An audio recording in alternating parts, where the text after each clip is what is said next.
I think we're live. Uh, what's up? What's up? You always have that weak what's up, like you're trying to be non-threatening or something. Yeah, what's up? As a black man, you can't be too threatening. You have to be somewhat chaste. That's your excuse.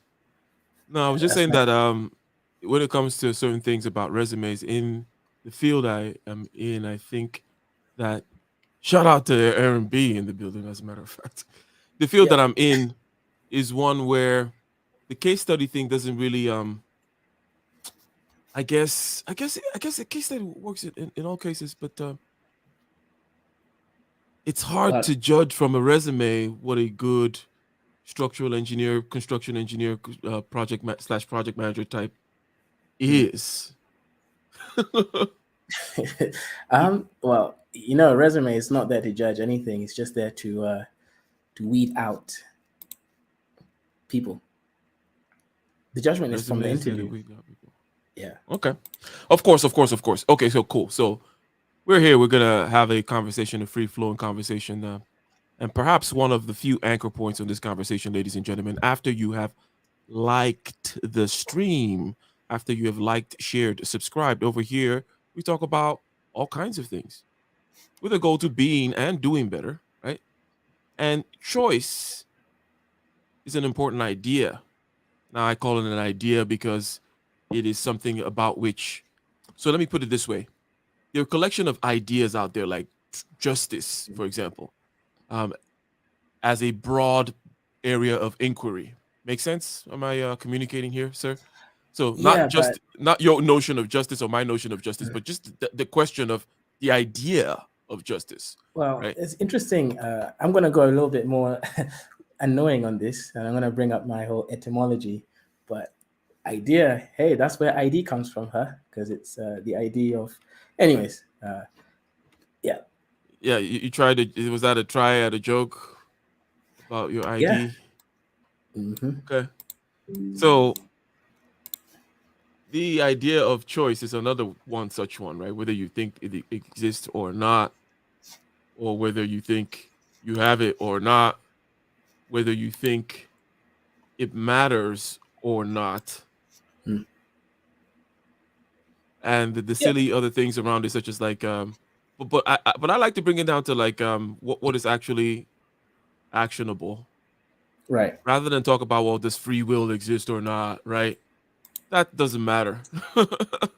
That's not really going to solve my problems, pay debts off, organize my life in a way that's more Depends. um eh, If you're a monk, or if you're a what do you call them? For the Japanese word, but is it hikakamori or something? If you're like a shut-in, then actually maybe considering free will might be important. If like, let's say you're a minimalist, you live in a small apartment, you have it all paid, figure out, you work 5 hours a week, and you could spend the rest of the time abstracting about these ideas. Maybe that's what occupies your consciousness. I guess it just depends if you're living that life or if you're the kind of person that wants to do things else in the real shared space reality. so you bring up shared space reality, Hmm. and that is perhaps a way of bringing things to the actionable realm, right? Hmm. And I want to go there and talk about choice because it is, for example, in the world there actually does exist three dimensions, right? You could go left or right, right? You could do something now or you can do it in the future, and the outcomes will be different. And there's I guess path that's dependence four and all those dimensions. other kinds of things, right? Go ahead. Actually, that's 4 dimensions. 'Cause, left, right, up, and then future. Yeah. But I did just say, I added that one.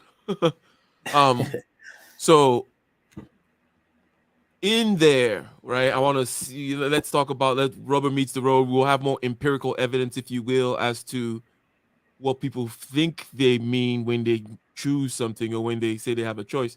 And Hmm. I was thinking about this because of Ukraine, for example, right? Right. And there are questions about, should Ukraine be in NATO?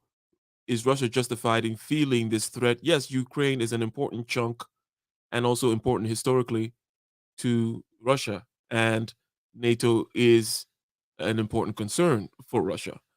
Now, but where who chooses whether NATO or whether the Ukraine is in NATO or not? And then you start asking these questions about nation states choosing things, and you wonder what does it mean to for an organization or an entity as large as a nation to choose something. Yeah, I mean, I don't want to be, like a boring person, but I guess in the case of who chooses whether Ukraine joins NATO is according to NATO's articles and bylaws. So, for example, anyone can join, but only if it's within the interest of the security of NATO. So, for example, Ukraine really can't join because if Ukraine joined, it would decrease the security of NATO because then it will cause a war. That's an example of who joins and how it kind of manages that whole thing. Okay, so there's a balance of powers. There's spheres of influence. People are trying to um, cajole people into push dominoes into falling in particular ways. Hmm. And then if a country joins NATO, it's usually a voluntary act, right? That's what it would be said, that it was a voluntary act, correct? I think, well, it depends what you mean by voluntary, right? Because um, obviously they have to, consign and consent to actually joining, but you wouldn't necessarily say it's fully voluntary because what if the interest of your country is that America is telling you, okay, you guys need to join because they want to put up military outposts in your country, and then obviously if you don't confer, if you don't do it, you might face certain issues with economic trade um, viability. So maybe they won't trade with you. They might not put sanctions on you, but they will maybe give you economic tariffs that are a little bit too high. So then at that point, it's okay. You do have a choice, but based on things that you value, such as economics, you might think that it's within the best interest of your people to just co-sign. Okay, so there are at least three things that are going on here. Number one, there's the question of whom makes the choice within a body, right? Mm. So is it a democracy? Is it a plutocracy, oligarchy, whatever it may be, right? Um, that is one thing that's going on here. Another thing is going on is the question of the reality of the choices. What I mean by that are the choices just differences without distinctions, right? Choose A, B, C, D, or E, you're ending up at the same monster behind the door or something like that. Or you're going to be Right. routed to the same end. These are, in other words, these are not real by some other standard choices, right? There's always that question. And then there's the question of voluntary, right? In the sense that whether or not the choices are real, are you actually acting under your own power or you acting under duress? Now we know Mm. that there is influence and there is persuasion, right? There's even forcing somebody to do something that is good for them, which is what selling is a lot of times. Like because if you are trying, there's something that you need to do, right? Uh, Doctor Polymath, I'll just call you Doctor. There's something you got to do, Doctor, and you don't, for some reason, because it's a part of your weakness and you're particularly lazy in this particular area of your life, blah blah blah.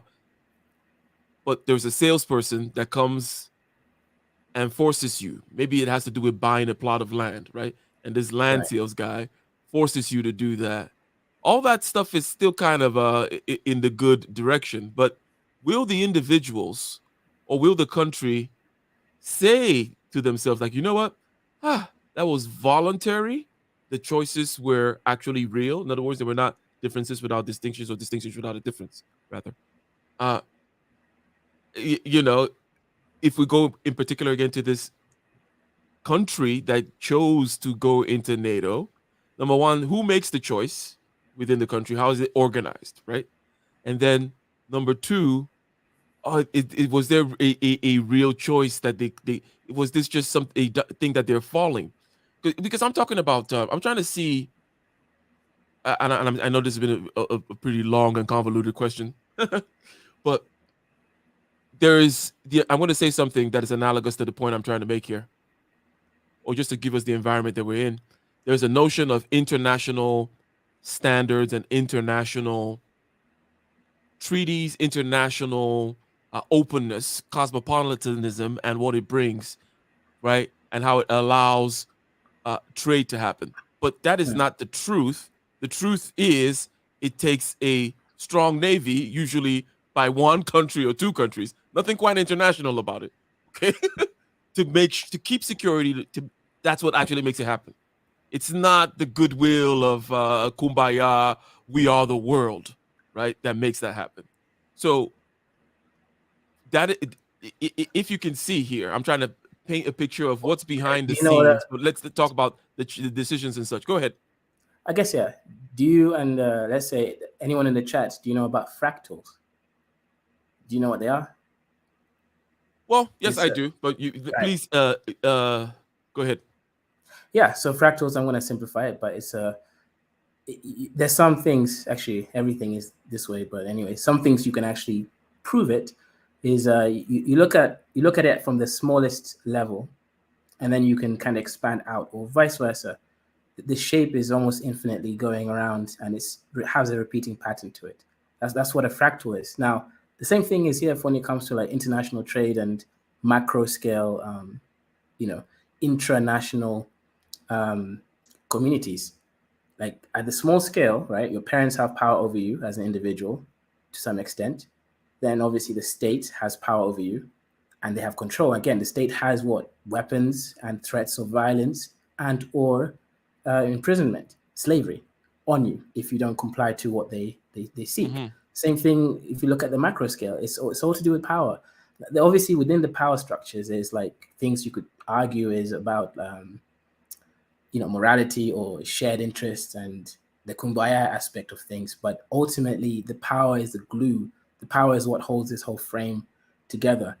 And of course, there's going to be contradictions because, hey, power is something that has no underlying, moral framework. At Let's the end of put the it day, down look, to you and to me and to the chat.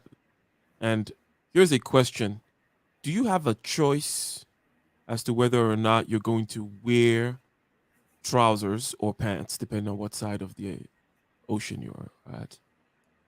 When um, you go out tomorrow, do you have a choice? Now, forget the consequential aspect of it. Like, oh, I would do it, but for the fact that the police, no, like, I'm talking about you and the kind of grip that it has on you. Are you actually free to get up and make that choice? Because you just put like a network of fractal control repeating over and over, you know, the id, ego, super ego. Go ahead. yes, actually, yes, I do have a choice. I actually, I went out dressed with my bed sheets. So I put my bed sheets around me. Okay, cool. Well, I know, but what I'm saying is naked. The fact that we put on clothes and we know there's nothing written in the DNA that says you should, right? And Okay, it's in convention, and these conventions that are very strong. In other words, whenever we start thinking about the choices and things like that, I always put the nakedness one yeah, I in would order to say bring us back to to see. right. Yeah, I would say nakedness isn't an issue in the West. Actually, for me, I would do it perfectly fine. I wouldn't do it in Africa because you're gonna get beaten up. That's now okay. the issue. So for But you me, the but convention is less powerful. what does it mean to have a choice to do it in the West when you actually never do it? If you do it one time out of 999,000 and only in the nudist beach, then it doesn't. What kind of choice? Uh, in other words, in actual fact, now I'm questioning your choice in terms of just I look at something empirically. You always fall one way. Then I'm wondering, did you really have a choice? How come you're always wearing pants or wearing clothes when you leave the house?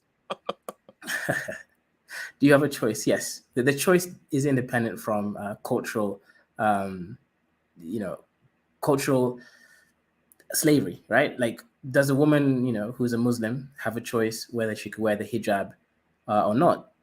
Yeah, she does have a choice. Now, obviously, you could say, look, she quantitatively, she doesn't seem to appear that she has a choice from a quantitative perspective. That's true, because she never makes that choice not to wear it consistently.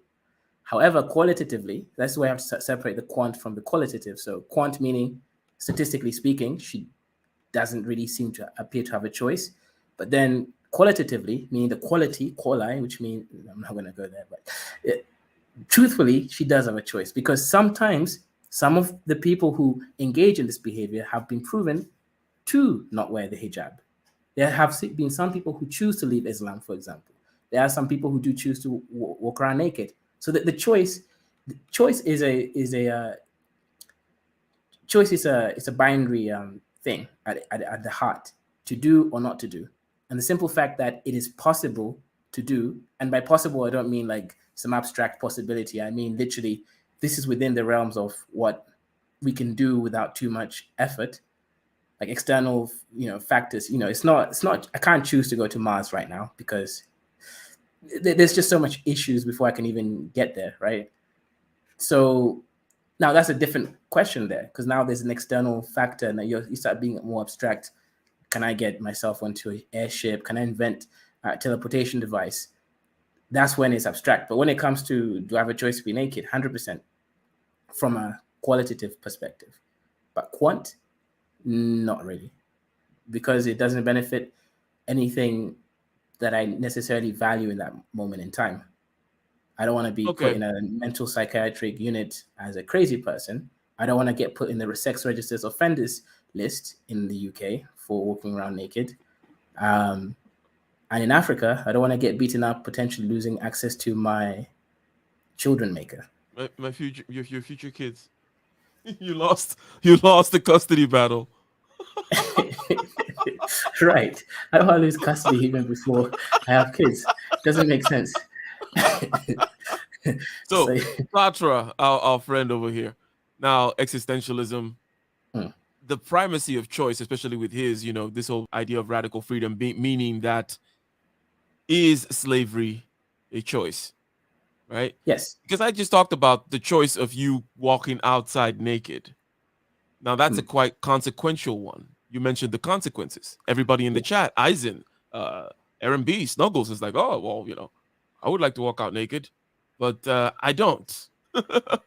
And then the slave may say, well, I would like to, or you're in Nazi occupied France, let's say. right. Are you free to just be like, F this, I'm running out that way. Yes, I might get shot. Or F whether I get shot or not, I'm making a choice to do this.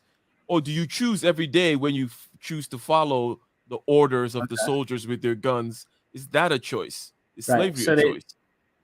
very good question. There's two answers to that question. So, this is okay. So, in reality, yes, you do choose to either comply with the Nazi regime, or you do choose to fight it or run away and risk the consequences. However, that's at the theoretical perspective. Theoretical meaning, across different types of human beings, some of them will make those choices. However, when you're really looking at an individual human being, I do believe, using the word believe, that there's deterministic attributes connected to being. Some of which is based on your experience, your personality, your genes, and previous experiences. You are held at gunpoint from making certain decisions. Your brain develops in such a way that it will not allow you to go down a certain route. So then at that Hmm. point, you don't really have choice, because you're now a slave to your biology and experience. So yes, theoretically, across different numbers of people and context, yes, people make choices to either, you know, involve themselves in Nazi regime or otherwise. But the individual person, I don't think they have much choice in this case. They are simply a slave of all the deterministic things that have happened in their lives. How they're born, where they're born, a certain experience that made them feel a certain way that then allows their brain neuron waves to react faster to a certain stimulus, and then that obviously makes them react a certain way when confronted with certain things. There are a couple of things that come to mind when you say this. The first is just the some philosophical questions that arise as to, well, aesthetically and from a first person perspective, how important is the notion of being authentic and choosing, at least choosing the damn color of pants you're going to wear, or as you said, you walk out with the Maasai sheets on, right? Perhaps Hmm. aesthetically that's an important thing to you because you've kind of already stated that, for example, that yeah, I want to do my thing. Okay, that is one thing that comes up. But another thing that comes up is, or perhaps let's just deal with this first aspect, right? How important is it on the first person aesthetic level for you to feel like you're making your own choices, you're going to dress the way you want to, you understand the game even if you're playing for it, even if 99.999% of the time you're always doing one thing, it's not because you don't understand that you couldn't do the other or something like that. How important is that to you? Oh, I mean, it's not just to me. I guess there's two ways to answer that. That's very important in the whole conversation about choice. And obviously, to me, it's very important that I know myself. I'm self aware enough because if you don't even know that there's a game that you're playing, of course, then that's when you don't actually make certain choices, right? I can only make a choice to drink water when I know what water is and I know the consequences of what water is. If water just drops in my mouth, and I happen to swallow it, I didn't choose to drink that water, right? There's a sense of awareness that has to occur for you to make a choice. So the choice is differentiated from other things, from accidents or, whatever, based on knowledge. So, yeah, if you don't know yourself, you don't understand what's happening around you, you're not choosing anything. So the person who is just walking outside with their clothes every day isn't choosing to walk with their clothes every day. That's just an automated response. They're not aware that they necessarily can't wear, I mean, that they can wear clothes. So yeah, things which you're unaware of, you're not choosing it. It's just an automated response based on environment. You're just conforming to your environment. Hmm.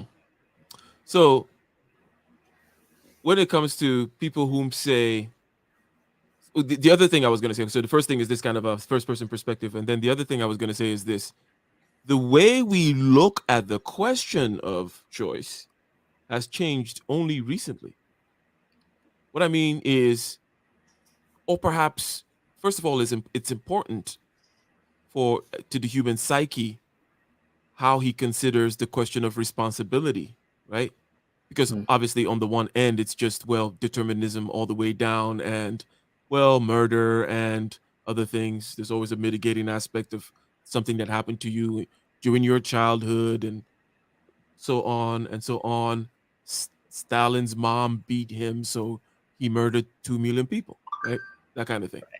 So that is one end, but I think that it's only recently that we've gotten down to this kind of minute scientific or maybe quasi-scientific uh, descriptions with neuroscience and such about, like, oh, you see, these things are just deterministic. How could you say XYZ had a choice? I already knew that, that kind of thing, right?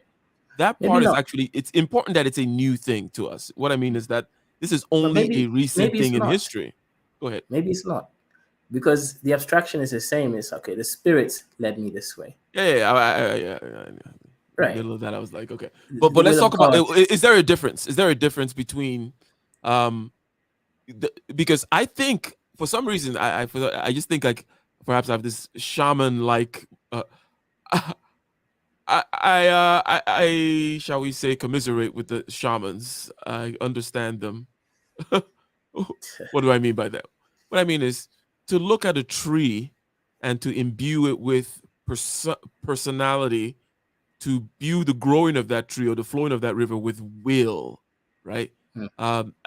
And to fundamentally look at the fundamental force of nature, whether you want to put it in scientific terms as gravity, electromagnetism, weak, strong force, right? To Yeah, put these are them all in a kind spirits. of a exactly to to do that is very natural for me. Is what I say when I say I dig the shamans. Is I like the spirit stuff, right? I like looking at those things as spirits. I like looking at electromagnetism as a spirit and gravity as a spirit, and even more beautifully manifested when you see it as a tree, right? You're like, now this is really a spirit right there, right? So I'm down with that. But is there something different about that view? I argue that there's something different with that view, the old spiritual view versus the new determinism, which says, oh, it's these chemicals over here. I think this is something missed when you, or am I? This is a third wave. I'm neither the shaman nor am I the scientist because I've already seen the science, right? So there's no Mm, way in which I'm the shaman anymore, right. right?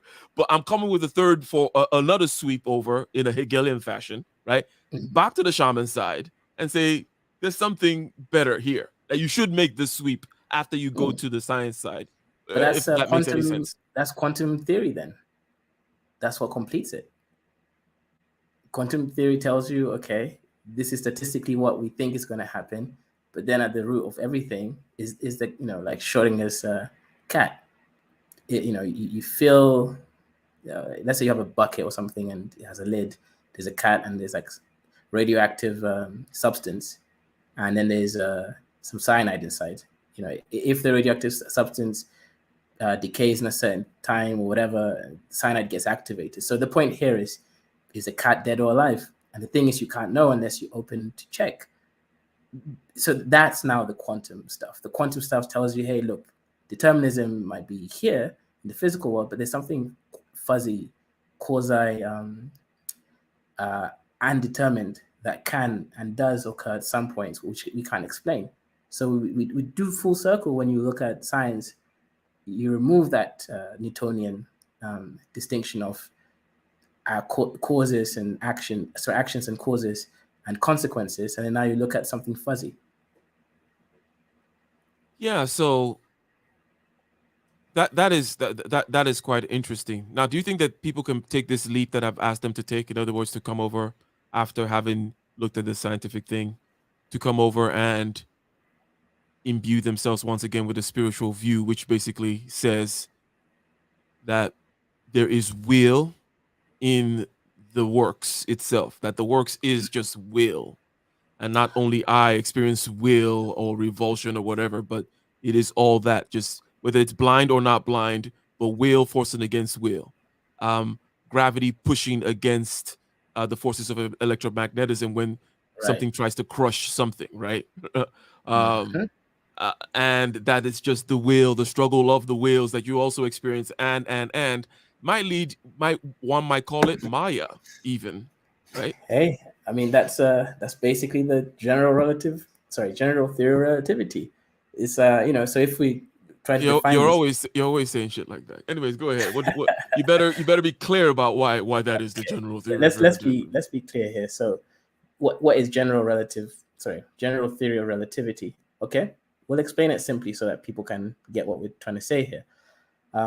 You experience time only because there's other things that you are in competition, struggle, or contradiction with, right? You experience time because, hey, look, um, the clock is moving, the world is moving, Hmm. the people who you're communicating are doing something different. If you're by yourself, time doesn't exist the way that things exist. If you're the only existing thing, there would be no time because there's nothing to compare change to, because time is change, and change is either it's distance, so separations between things moving at different directions or the same direction, doesn't matter, just movement, or some kind of contradiction with something else that exists. So general theory of relativity just kind of says everything is connected to something else, and there is pressure or some kind of will or force between those two things that causes those two things to relate with each other. So the point here is that's what you're talking about. That's the spirit of the wills. There's different willings happening between things, and if I don't want to go to woo and spiritual, but God requires creation in order for himself to verify that he exists. There needs to be something in contradiction to self in order for that self to truly exist and have motion, change. Now, difference. from a phenomenological point of view, I think that well, let's start from a phenomenological point of view. What do I mean by phenomenology? Okay, now I've said something Experience, silly or that I have to um, experience is a good way to put it. Yes, 100%. It is the way the world presents itself to you, right? And what you're saying is phenomenologically true, correct? hmm. How do you experience what you're saying? How do I experience what I'm saying? Hmm. Okay, that's a good question. I actually have to think about it. Um, I mean, it depends. Which part of what I'm saying are you referring to? Hmm. Hmm. Because okay, because obviously, let's say, Okay, so let's talk about the wills, okay, the will against will. right, Okay, and the which you have then abstracted further into the mutual self-defining of opposites, almost, right? hmm. Um, for you said for God to know that He exists, it has to kind of oppose it's kind of create some kind of opposition to kind of create. Okay, oh, I'm over there, right? Right, If that makes any sense. Obviously, you said woo blah blah blah because these are kind of imageries that that have a great deal of content in there, right? That have been put into some very low resolution stuff. hmm. Um, Now, phenomenologically, what I mean by how you can see the truth of that is you cannot imagine an object without a subject. You just can never do that. I, like you cannot imagine an object without a subject. People go like, "Oh, but you can imagine. Just imagine the universe with nothing in it." It's like, well, that's you're gonna put yourself in it and imagine it that way. Um, Object, subject, they both lose any definition other than to say that they're opposed to one is opposed to the other, right? Now, obviously, you are an object in the universe from someone else's point of view too, right? But Hmm. that's not the point. The point is insofar as you're a subject, when your subjectivity is always bouncing against the Okay. objectivity So of something else, and I you want kind to of say go ahead. that's phenomenologically. I agree with you there, but then there has to be a beginning, or there has to be, forget beginning, there has to be a point of reference to everything. And then so in this point, something would have had to imagine itself into existence without having known something prior to it. And I guess then that's what you clarify as God, that first Yes, point of yes, yes. reference. That's a good way to play it. And somebody just talked about phenomenology, and say yes, we just break down the word. Phenomenon. Phenomenon is a happening, right? And how does the word happen, right? And it's from from an experience perspective, not with some kind of not seeking objectivity, right? You're not trying to be a scientist. You're saying, No, how does the world actually appear to me? What does smell, taste, and sound, and the images, and how does it actually appear to me, right? right. And in that world, you see a lot this idea of subject object, that you have to, and there are Right. through meditative practices ways of diving into a subject. I mean, sorry, into an object, right? Such that you lose your subjectivity, right? Hmm. For periods of time. Have you ever had that experience? I mean, Phenomenologically, you can actually get that yeah. meditate upon something such that you lose your subjectivity, and the thing also loses its subjectivity in a strange way. Like you both kind of mutually cancel each other out. But anyways, have ever had that experience? I've had an experience like that. I can't say I had the same experience you did because I don't know what went on in your mind because I'm not the subject in your mind. But okay, that was just being facetious.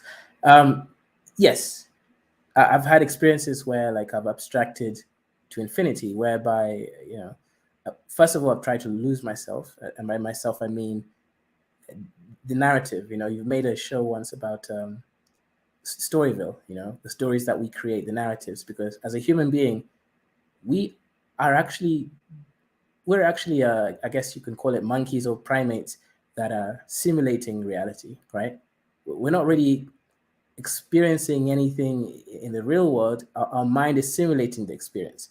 We think we're experiencing something based on our brains. Our brains is kind of like it's dreaming. It's dreaming reality. That's really what's happening. And at some point, you can actually remove yourself from that dream and enter into a different dream again. But the issue is you can't fully cancel everything out, because there's always going to be something. Even if you say, nothingness is something, because we understand the concept of nothingness. So that's now the limits of a human brain or human being, is we can't abstract outside of contained examples of being. Nothingness is still something. It's still, it's a concept. If we truly Yeah, wanted to, let me try to see if I can build a better intuition pump for us and the audience here. So I think a good intuition pump perhaps will be the concept of time. Oh no, let's use the word here. What is here?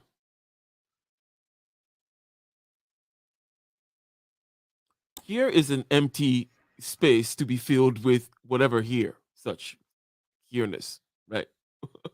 um, and also the same thing with time. It's not a particular discrete thing. It's this empty container, right?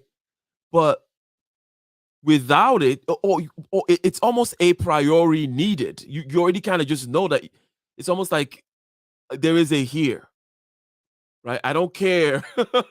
You have to be somewhere. It's almost like a statement I'm trying to make. Maybe my intuition pump has now gone backwards into a weird woo place where it's my own private little bubble, right? But it's what I just said. You have to be somewhere, similar to that whole nothing is a concept in and of itself. And there are these placeholder things that we come in with, and there's that you cannot imagine reality without. Can reality being without being somewhere? There's always here.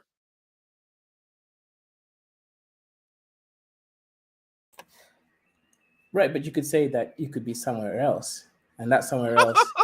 Exactly. You could be somewhere else, but you could be in a you could be somewhere else. You could be in a different time too. But there's always a where and a when, and the where and a when could be by the table at Starbucks, Right, in a right. But tree, then, in a this. But there's always that thing. but this is now the issue of words and concept is you could describe yourself as being nowhere at a at a no at a no time reference, and that's also existence itself. You exist in the non-existence, right? It's like, okay, so I don't exist, I'm nowhere. Unfortunately, that still creates an instance because you're defining concepts that exist, and in this world Yeah, you this don't is exist. this is where I don't like people like Hegel. You see, you because you're starting to sound like him. I get what you got. I get it, but it seems so. You guys sound like Euclid, right? Like you're learning Euclid's geometry, Yeah, but the QED, moment you going back describe and forth. anything, the Go ahead. moment you describe anything, that thing exists. So, like, for example, I can say Ike is not here. That is a real thing, as in that actually means something in the real world as well. There's a thing that's called Ike, and that thing isn't here, and there's consequences to Ike not being here. For example, Ike couldn't have committed a crime if he's not here. So the issue is, unfortunately, is that we can't describe things that aren't, because the moment we do, they are.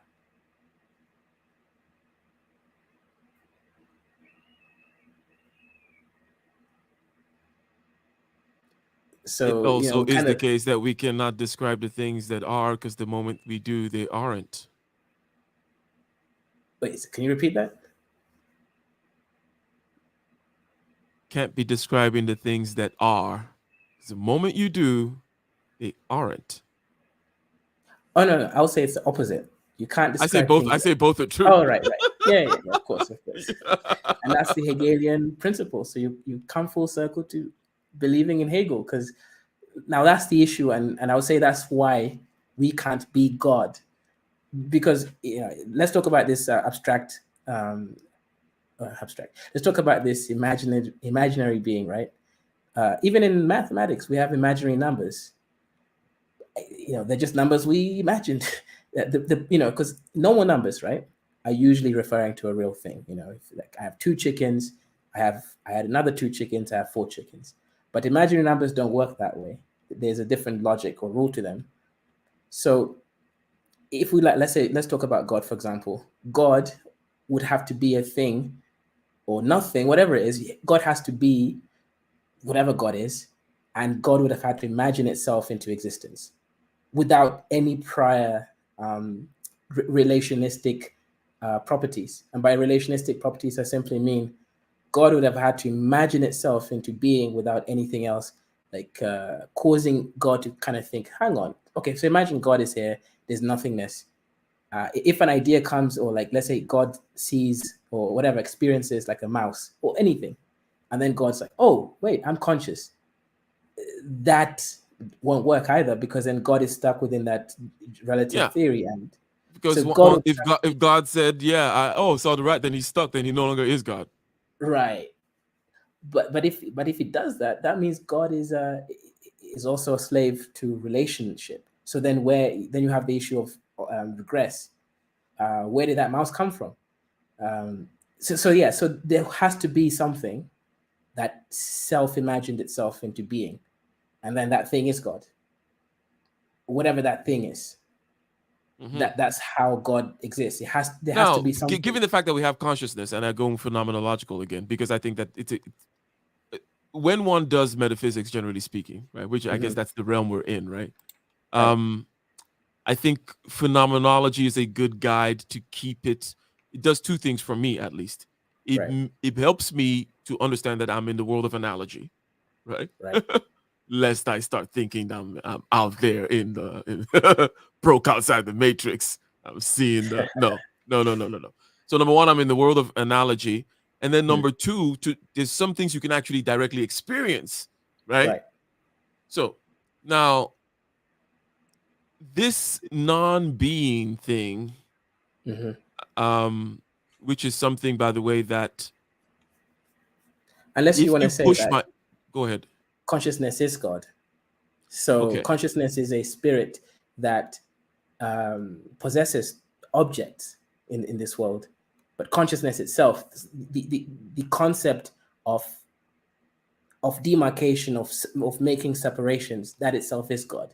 We are obviously components of consciousness that has possessed these bodies. Okay, yeah. So consciousness is this subjectivity, which definitely this subjectivity is about borders. Really, it's about I beyond here is outside, and from this point is inside. Right. So that whole thing is very much tied to consciousness.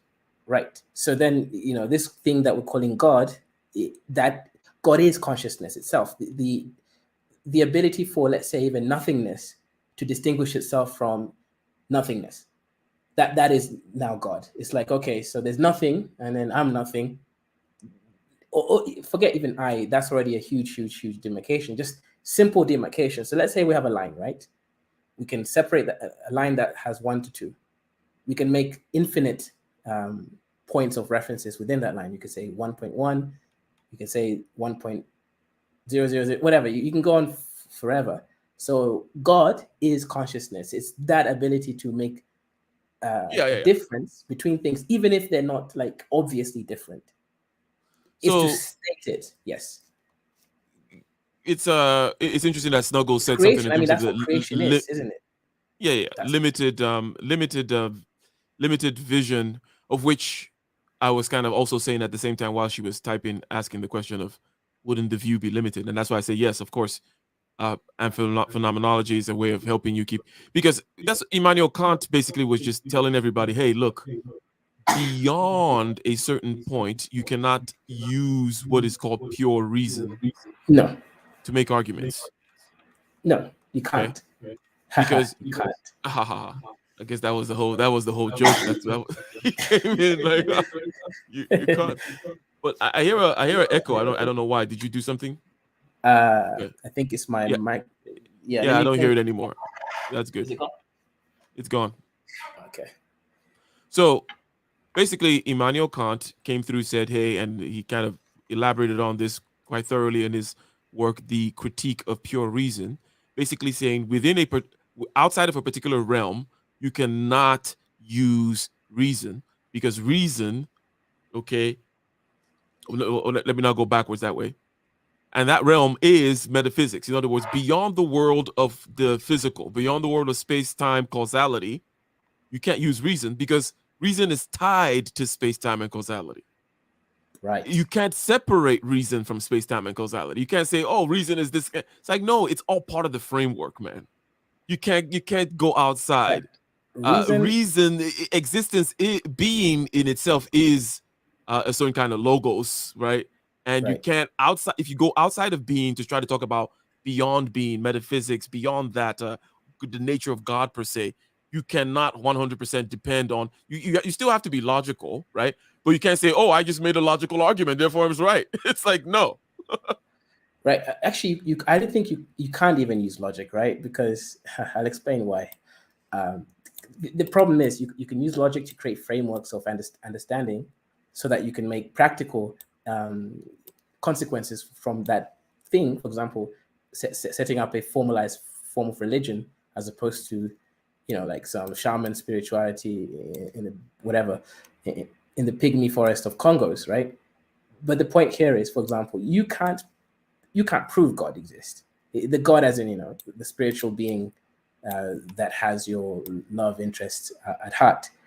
What you can do, though, is you can talk about the feeling, the experiences of God, and how it makes you feel, which is true to you. But at some point, you just can't prove or disprove it. I mean, I've even gone with atheists at this point. Like, evidence of God is nonsense. I mean, it's evidence of a being that is more superior to us, which is a very, very different thing than an evidence of God. Because how can you have evidence of infinity, which will have to represent itself with a finite framework, right? It's like Yeah, if and a this is yeah, go ahead. this is good because from the other end, okay, from the other end, here's why.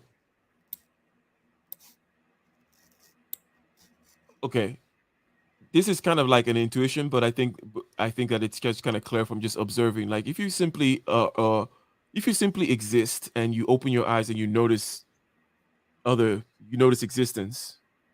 Um, the question of God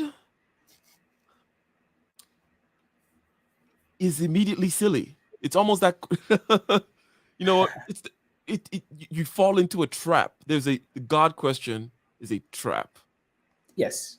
The God question is a trap. Now, let me try to explain. Like you probably I don't know if you got what I'm saying, but you're sounding like you got what I'm saying. But let's stay here for a second.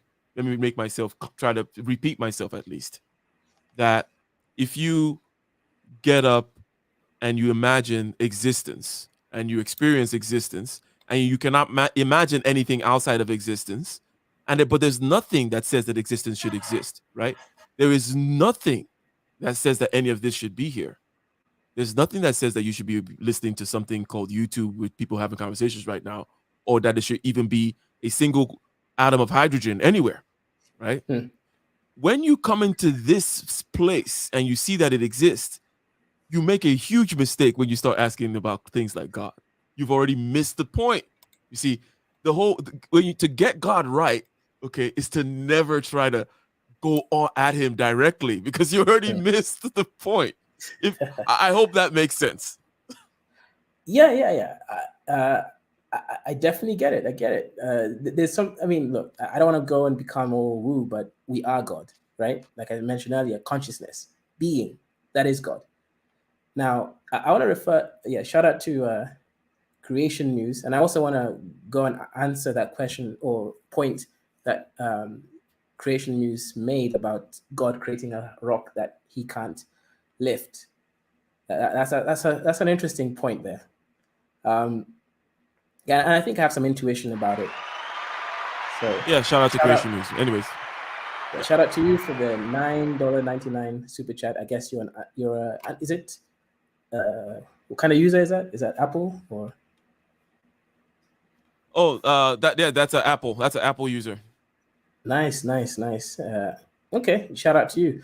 Unless they did the math right and they put the numbers right to make it come that way. But anyways, um, yeah. So the question is, or rather, the point, which I really want to go in there. There are laws of logic. Can God create a rock too heavy for him to lift? And then also, why would God create that? Illogical or a round circle? Simple. You can't define. Okay, so God, by definition, is an infinite being outside the laws of reason. That's already definition of God, right? So if that's the case, and God is a self-creating or self-willing being, God can create a rock that's too heavy for him to lift, and then he can also make himself lift it at the same time. Because here, what we're assuming is we're assuming human understanding of relationships between time, space, material, object, and continuity. God is outside of time, so yes, he can do any of that at any time and formulate many different discontinuous or continuous separations between that. So yes, God can do that, and then also he can lift it at the same time, because that's what God is. By definition, God is not caught up in our relationistic general theory of relativity between other Okay, yeah. objects. So because just like Immanuel Kant told us, hey, when you go outside and start talking about metaphysics, don't bring in your laws of physics and its reasons and its logic and stuff like that. Same thing could be said when you go. Don't bring God. Okay, you bring God into the world, into your space time causality, and start Right. asking him, and start throwing rocks at him, No, no, no. asking You can't do that. asking whether or not he can lift the rock, and it's like Right. this is a totally different realm, or Right. this Exactly. realm here is where the realm we're stuck in, and the way Immanuel Kant would say it, not that he's the hero For of this example, particular segment. This particular we segment brought to you by Immanuel Kant. Anyways, go ahead. I'm sorry. a simple example, which I don't think is as simple as I make it seem, but I can visualize infinity in a split of a second. I can experience everything. At least I can, more. You get what I mean? As in, my mind right now can go through this whole conversation, me being born, me dying, me going through all the different types of iterations in that time frame that I'm imagining things. So, are you going to say, well, can Kaiser be both an elephant and an elephant man and a human at the same? Well, yeah. If Kaiser is experiencing that thing in that mental realm, which I have control over, but then if you're talking about the creations inside of my head, which have less access to this physical realm or the control, they can't. So they're stuck there. So let's say the things that I've imagined are stuck at being the things that I've imagined, because that's as much power as they have. But I can imagine all the things because this is my realm. Again, to a certain limit, because I'm not God. So you can't bring something Yeah. into So the wrong a lot realm. of the things are kind of definitional, right? For example, like when I say metaphysical, I mean beyond the physical, right? And then when one says beyond the physical, and then makes some kind of arguments and says, look, you can't use the rules of space time causality and its reasonings and such to talk about that which is outside the physical, empirical reasoning, blah, blah, blah. And it was not, it's not the critique of pure reason is not a, it can be critiqued, right? However, the basic intuition is to say, hey, look, you come in with machinery, with software, with which and part of the way the world represents itself to you is the way the world can present itself to you. So what you consider to be rational and reasonable and three dimensions and billiard balls moving in the way they should move on top of that table, that's just part of the way the world has to represent itself to you. Outside of that, when you start talking about the time before time or God and things like that, you cannot bring the rules of billiard balls in there. You can, in other words, if you are a true Kantian, you should never have a metaphysical conversation. That would be because it's like you because it's highly speculative. It's filled with. Now, why would you have it? I would disagree, and I would say yes, have it. But it's like wine and fine cheese. It's like you don't have to, right? For me, it's all about intuition pumps, right? You're talking about the phenomenology of the self-defining of subject and object, noticing it in yourself, noticing it in terms of lost in using yourself in a particular object, meditation wise, for example, right? And then having these reasonings and these in this analogical landscape. That's the reason. It's wine and it's good cheese. But I don't think that I'm making some final definitive points about the nature of metaphysics, right? Yeah, but it's more than okay, not just more than it's also other things than fine wine and cheese. It's also the origin of uh, ideation. We abstract this metaphysics because this is where we get ideas to create nuclear weapons or other things, or understand the world. Like, let's say general relativity to build, spaceships in the future that can traverse space and time. So it's these concepts allow us to sort of get closer to infinity. We'll never get there, right? But we're now kind of like smelling or seeing the shadow of infinity. That's really the point here. We will never know true infinity because at the end of the day, look, we're stuck within creation itself. So we have relationistic attributes to everything else that exists. We're stuck in a box. We can't see outside the box, so we can only interact as the box, right? Mm-hmm. So there is a limit. There's a hard limit to us. Let's say if let's say there's a real physical being or spirit called God. God can reveal things to us, but that revelation that's what it can be, a revelation. We can't even verify that revelation because that revelation comes from something or somewhere that we can't relate with. And relate is a really powerful word because that's what we are. We relate with things. We're not self-existing beings. We're contingent beings. So yeah, at that point of reference, it just is. And I think idle supervision mentioned human language has limits, carries much, and much is left to the understanding.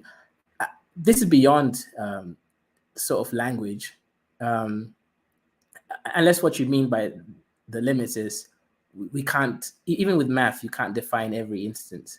Yes, I agree with you there, but still it's beyond language or the ability to sort of mark everything.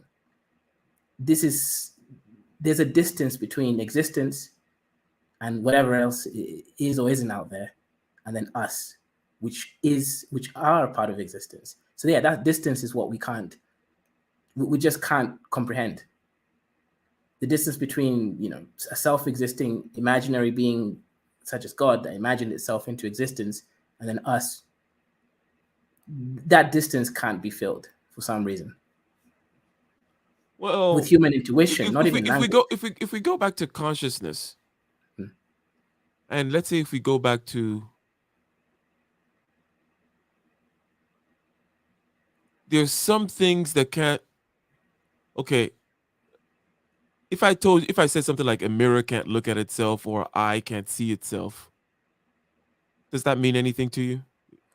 A mirror cannot see itself. Okay, a eye more.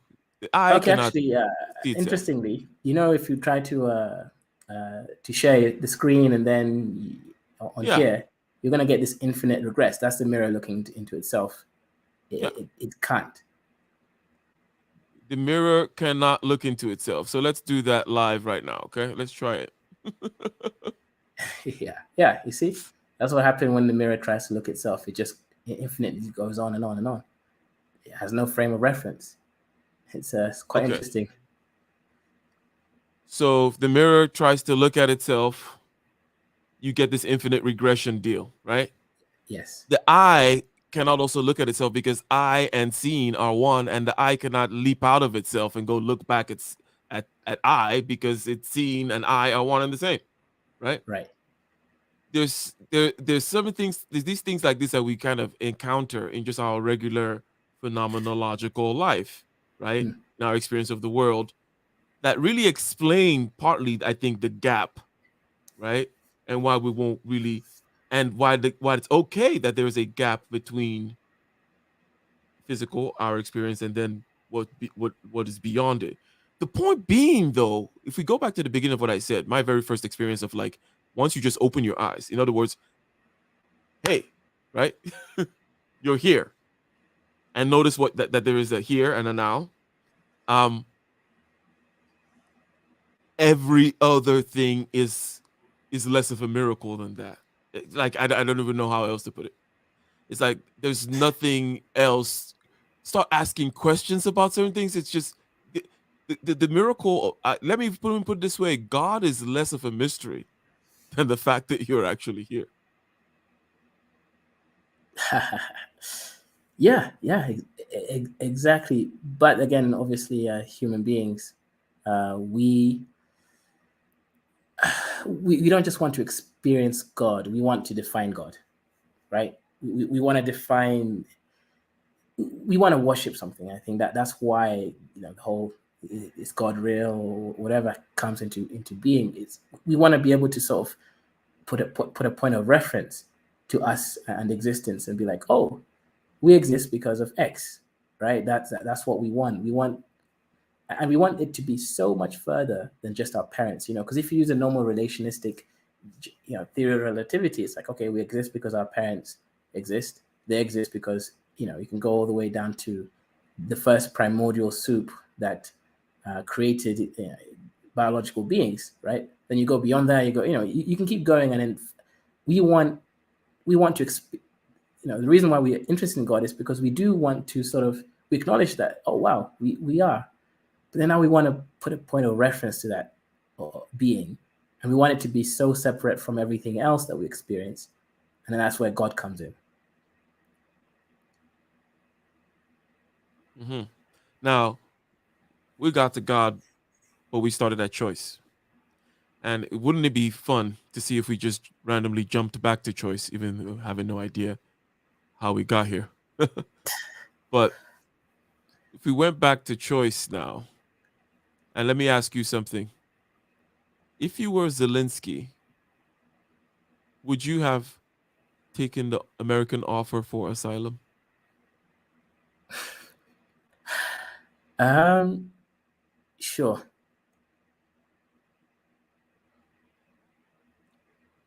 You would have taken it. sure, Okay. Because you know how the story ends. of course, And you don't want that ending. right. I mean, it's gonna end up with a bayonet up my ass, like Libya president. Mm. That's the only way that it's gonna end. Um, Now, will you lose? Either that, or I wait until the final moment, and then I take my own life. One of those two. It just depends if I value my so-called what how people are going to remember me as, or if I value some kind of prolonged experience or existence in this shared space reality. At this point, assuming I'm Zelensky, I wouldn't necessarily want to go just yet. And, I don't have necessarily any sort of attachments on how people remember me because I'm not going to be there to experience it. So it really doesn't matter to me too much. What matters to me is my kids moving in the future with all the, benefits that I can create for them. That's more what matters to me. Mm. So why do you think he did it? Now, obviously, what by that you can immediately get into the psychologizing of him, but maybe you could give certain ideas of why people might do those kinds of things, right? Before you get into the particulars of Zelensky himself, right? So why do Mm. people make these kinds of choices that Zelensky made? Why do people say things like, "I don't need a ride, I need ammunition"? Simple. I mean, it's a relation. It's a general theory of relativity relative to everything else that he values. Yeah. Okay. I don't even think he has much of a choice. Let's be honest, right? The captain of a sinking ship is expected to be the last one on board.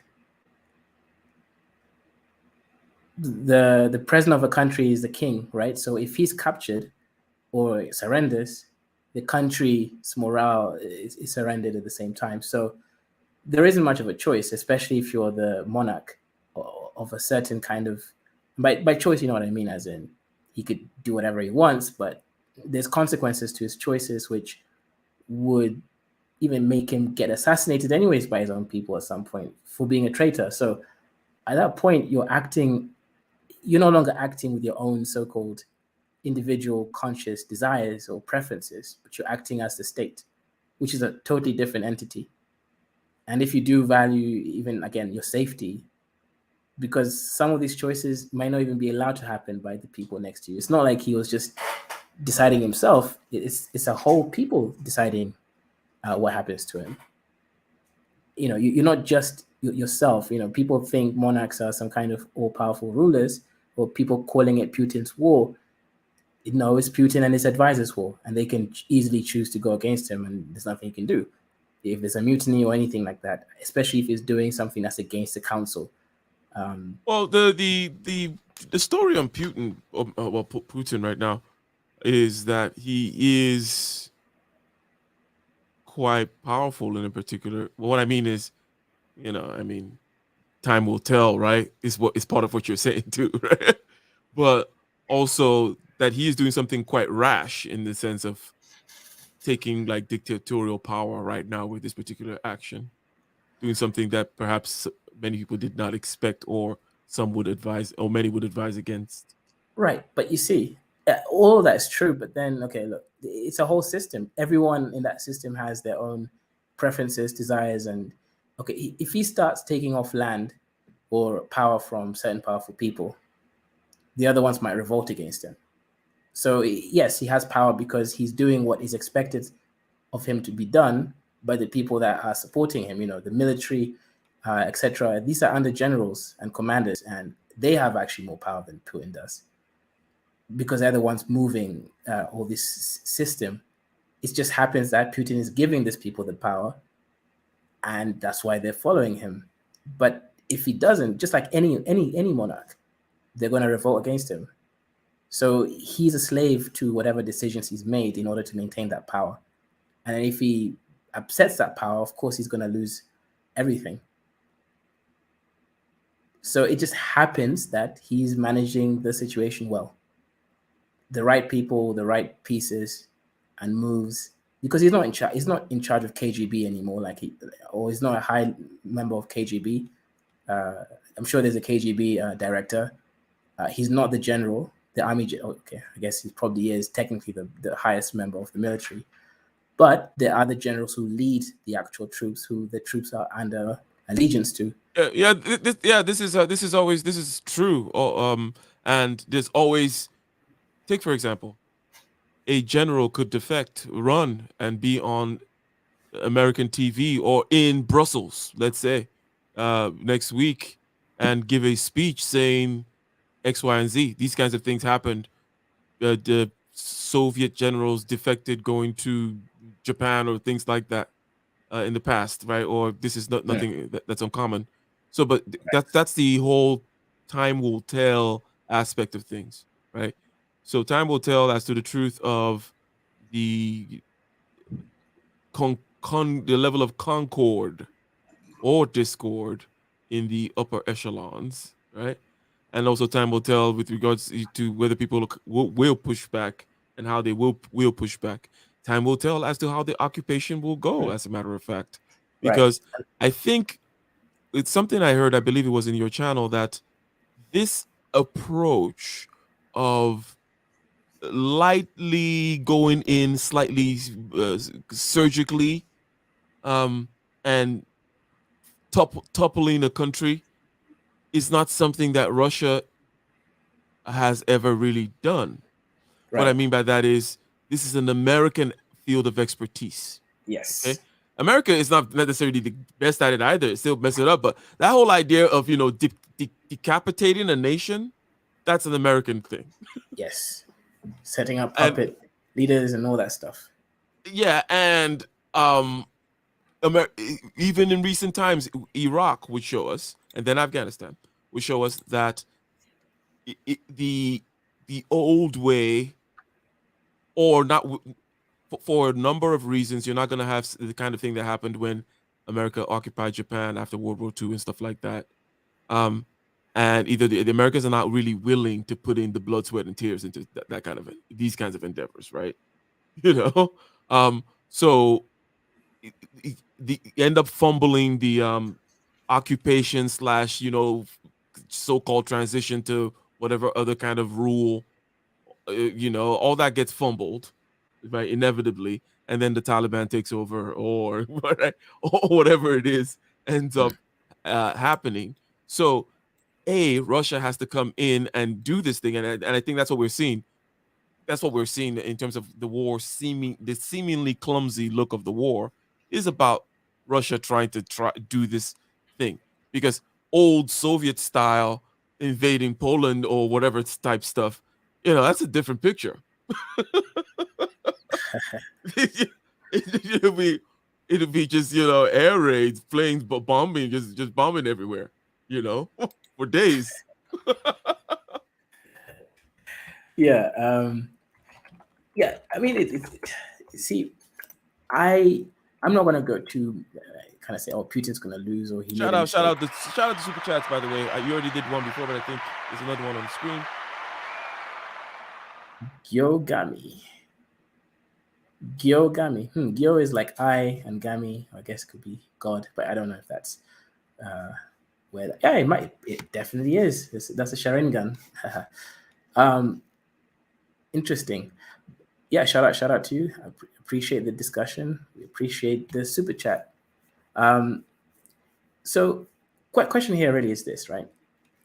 Did Putin make a mistake in this war? Should he have done a military, special military operation in Ukraine or not? The truth is, he's not going to win a war against NATO. Obviously not. But then NATO can't win a war with Russia either, because now we're dealing with God level destructive power, which nuclear wise, Russia has way more nuclear weapons than anyone else out there.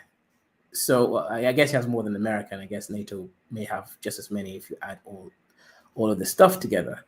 But the point here is, the point here is, this is not something anyone else can win. I already experienced increase in prices. For example, in Africa, at least in Kenya, 15% increase in gas, which is what people use to cook. I'm not so sure if the prices of oil has changed, because I don't really drive or go anywhere, so that includes public transport.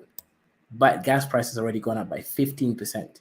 So if that's the case, and obviously we know about Europe being dependent on Russian gas, especially countries in there, it kind of means that, look, the world either has to find alternatives, or they're going to have to stop this, so-called sanctions on Russia. And just to explain to everyone what a sanction is, sanction has been practiced since forever. Sanctioning is just like the war of attrition. It's like, let's say when the Roman Empire surrounded Jerusalem in 70 AD, preventing them from having access to water and food. It's the same logic. It's just that we're no longer surrounding countries. What we're doing is preventing them from getting access to trade.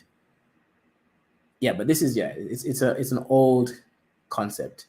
But yeah, so-called Russian sanctions. America is now begging countries like Venezuela to sell them oil.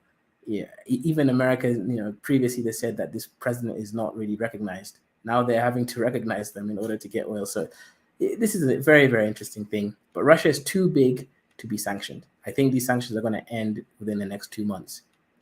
They're going to end before the war ends, is my prediction. Because the world can't, especially Europe. I mean, surviving winter is not going to happen without oil from Russia. I heard there are always carve outs and loopholes, or that's another way to do it. In other words, right? That there's no need to put sanctions when you know you can't really keep them and lose face that way, right?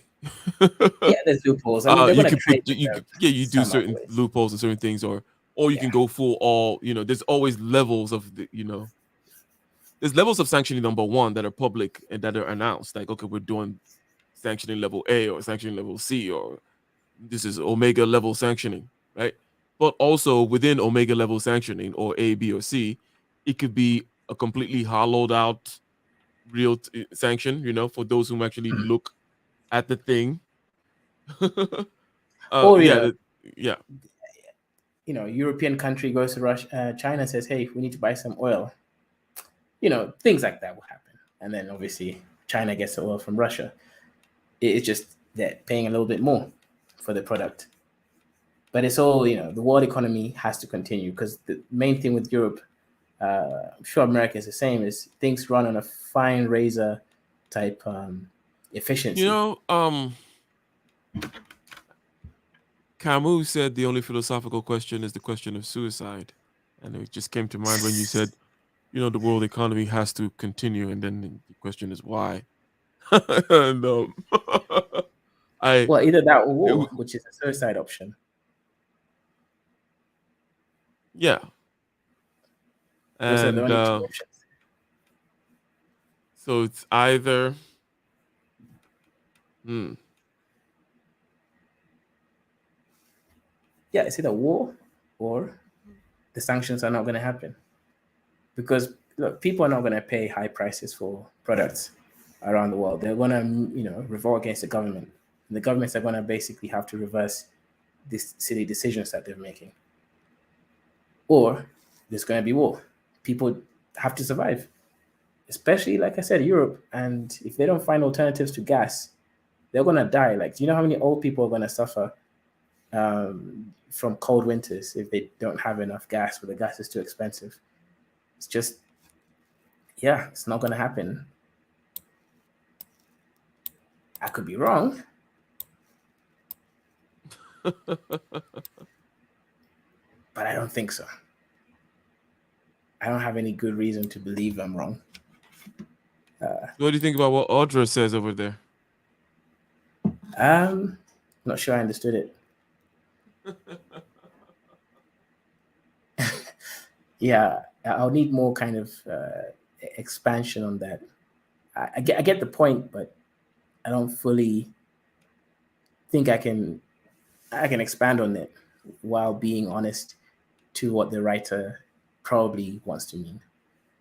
It's too small. I don't want to speculate on. Yeah, maybe they should hop on the panel and explain themselves. The link Yeah, is they'll have down to there. comment.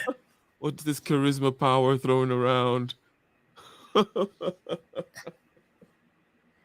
Yeah. It's I think I get what she's saying. I think she's sort of almost half agreeing with you. Saying, hey, Putin does have the power. He has charisma. People do want to follow him and all that stuff. And yeah, that's what I think she's trying to say. Mhm. Meanwhile, I'm looking more from, just removing his own character from the situation and just looking at it from a general perspective. Hmm. So Yeah, so now, so she's you think bringing in Zelensky? So context. you think it's over for him because we went back in here asking, would you have taken the ride? Would you have taken asylum from the United States if you were Zelensky? And you said that yes, and you said that we were then going to speculate as to Zelensky's reasons. We talked about in general why people do make these kinds of decisions. Why they say give me ammunition. But for Mm, Zelensky himself, what and you said also, yeah, that it's the whole nation deciding, in this case, perhaps to sacrifice the guy. You're saying, hey, yeah. there is a captain going down with the ship aspect. Now, when you decide to break all that and go to America, um, so you're saying you're more of the outlier. That it's the norm Yeah. will more be It's to just to stay with the stay. ship. Yeah, it has to be, because you know actually that's part of the declarations that you kind of take when you become a leader of these systems. You become the representative form of these systems.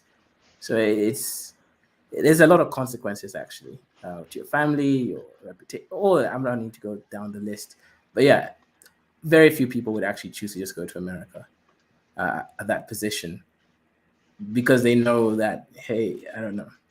Yeah, there's a lot of issues that, yeah. Shout out to AB, not Aaron B. Audra Brown. So, what do you mean about uh, uh, Putin's charisma muddying up the equations and such? Uh oh. He was talking about, You, you know, hold on. he sort of You're made Borgin. a very You're Borgin. what? Your your Your Okay, audio internet, is internet you're is. going in and out of existence. Yeah. not my phone lately. Go ahead and out of existence. Then what is it? I don't know why that's so funny right now.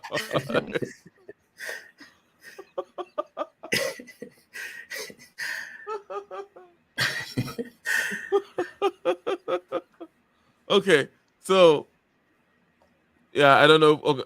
Oh yeah, she dropped off. Maybe she'll come back. The Yes. waves. Yep. Phenomenologically, actually, things do kind of pop in and out of existence. In terms of um, in your normal day experience, right, which can be changed, right? But your normal day experience, it's like flash images or like flashes or insights or whatever, and because there's a background of things you tend not to notice anyways, and Yes. then things are just kind of flashing at you, sounds are flashing at you, sights are Mm. flashing at you, feelings in your body are flashing at you. It's like this very discrete, shots, pixelated experience that we tend to have uh, Right. normally. Yes. Correct. um, I would argue that breaking out of that is a key to getting rid of chronic stress. Nothing particularly profound there. It's just a banal statement on being healthy. And so you're back. Let's see how's your internet now. We'll see. Yeah, StreamYard has been disagreeing with my computer lately, but Okay, that's good. Yeah, I think you sound a good. lot Okay. better now. So go ahead. Go ahead. What were you saying? Oh, I just because when I came in a while ago, Dr. K was talking about sort of the computation of power. He was talking about how Putin's got to keep the generals happy and that they have the real power, and it was very mathematical, and I wouldn't say he was wrong when you're talking about, he was more or less sort of explaining the computation of positional authority, right? It's like within a structure there's sort of for lack of a better term, the people with their finger on the button, right? Those are the generals, right? And if you're the leader, right, if they follow you, then yes, you're the leader. You can be the leader of two guys and a monkey, right? But they don't have a lot of power inherent in them, right? But if you're the leader of, you know, Russia, those people that follow you, the generals and so forth, have a lot of institutional positional power in and of themselves. So it's true, but I do think that a lot of times it when you come across a leader with what I call loosely charisma, right? Like there's sort of an inherent strength of personality, right? People will follow and sort of be loyal to a leader like that beyond the sort of rational um, power computations like you were describing. And what it's not necessarily common that you have a leader like that. I do think Putin, from what I've seen of him, probably has some element of that. Otherwise, he wouldn't have stayed in power this long because it's almost impossible to balance those factors you were describing Hmm. effectively that long because it just doesn't work out without some sort of ace in the hole, that sort of extra umph, that extra charisma that kind of have people follow you and accept you as a leader and not be constantly making those rational positional computations of power. So that's more or less what I was addressing. And so I think when you're talking about Putin, I do think that is an element. So it comes out a bit again bit fuzzier because the power of personality is in those situations can make people make strange decisions, right? People will be like, "We're going to believe you because because of that sort of mystery power, right? We're going to follow you because even if it doesn't necessarily fit those normal sort of cut and dried computational reasons. So again, So I think what you were saying do, was right. Again, what you were talking about is real, but again, with some leaders, and I think Putin's one of them, you can't. It isn't that simple. I do think you've got to add in that some extra elements when you're considering yeah, and the people like extra him. element, part of the extra element was the fact that he did this. I think what I mean is the pizzazz of it all, right? Um, But is I part don't of know. the Do whole you Right. think? You have Putin the balls package. to do it, right? Even though it doesn't make obvious sense. Right, right. But then again, I have to ask this question: is because I actually think Russian people are with Putin on this, on large. I think over 50% of Russians are for invading Ukraine. I mean, I Well, haven't spoken to them, but here's the right? question. Are they for invading Ukraine or are they with Putin? Those are two different positions, Okay. Yeah, Okay. That's. because I right? think they're more once I they're would boots on wager the that most ground, yeah, Russians are probably with Putin because I yeah. think Putin is a charismatic leader yeah, that, Okay. for his flaws, has, I compared get to you. other leaders they've experienced in their recent, relatively conscious history and so forth. I mean, I feel like, and again, I'm no expert, but my impression is they probably have an idea. It's like he's done them more good than most, right? Like he's been a not terrible leader from their Yeah. perspective. Uh, And so there's a yeah, loyalty there. So I yeah, would guess that there's more people that are with Putin rather than on board yes. with Ukraine, right? They're on board with Ukraine because they're with Putin, right? Like Right. it's just but it's a downstream Interesting. alignment. it's always different too whenever they're boots on the ground. Whenever, okay, it's like, okay, Dr. K, you have a crazy sister or uncle or whatever, blah blah blah. You don't support that, he yelled at the table across the whatever. But now that they're in a fight, you know, of course you're with the team, you're with Right. your family, right? You're like, Of no, course. that's how it tends to be. Once they're boots on the ground, and obviously you have the media, right? Um, at doing what it does over there, then people are going to be with Vladimir. But anyways, do you accept the whole charisma thing of Putin, and any thoughts on that? Look, I accept it, but then I'll still use the same logic I have about the World War III. It's still like these are extra context to what is likely to be or not to be. But I don't really see. Okay, I don't want to put too much weight on my ability to kind of resolve it too much. I want to look more at the general.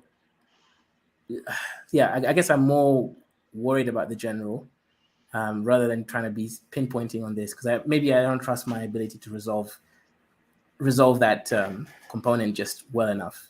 Darth Manko, let me ask you this. There was a question about choice on the table, and we talked about going outside naked.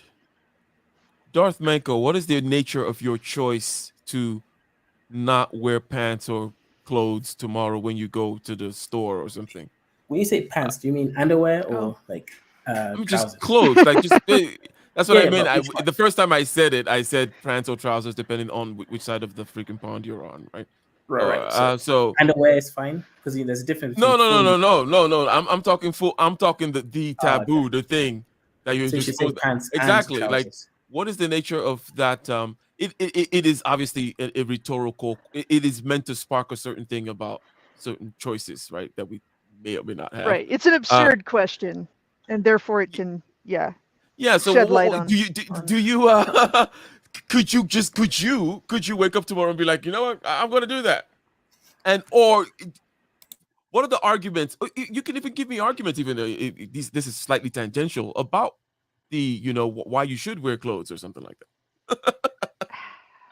and that's why you choose to. It's not just because everybody just chooses to because it's a cultural norm that you feel on a visceral level. Yeah. I mean, basically, I think it's an interesting question for myself personally because, my immediate physical space when I get up in the morning, I definitely don't have to put pants on and don't necessarily always, like if I need to get up and walk out to my Actually, vehicle and I'm get not wearing something or any clothes go get the now. mail. Oh, of course, yeah, not you Right. silly bastard. So it's a sec, it is probably more of a conscious action to put on, what would be considered publicly acceptable, levels of clothing in order to go to town, in order to go to a more public space, right? Because I have a lot of non-public space that I exist in. Um, so, like right now it's kind of cold here, so my first thought was like, why would I put on pants in the morning? I'm like, legitimately, um, if I had to go outside tomorrow morning, it's probably because it's cold outside. Um, Same reason I would put on shoes. But it's what there's a lot of levels to that. I think, it isn't entirely a social decision, right? Like clothing is useful. Um, so even like I feel like I'm probably above average and more likely to disregard the social context. And while maybe I don't often go into public spaces not wearing acceptable amounts of clothes, I might be likely to wear the wrong clothes to the situation, right? Can you guys still hear me? Okay. No, No. We're lost in the DMT trip. Is my how's this is no, so we're joking. We can hear you. Yeah, yeah, okay, yeah, okay, yeah, yeah. because you got really quiet. Um, so I think I mean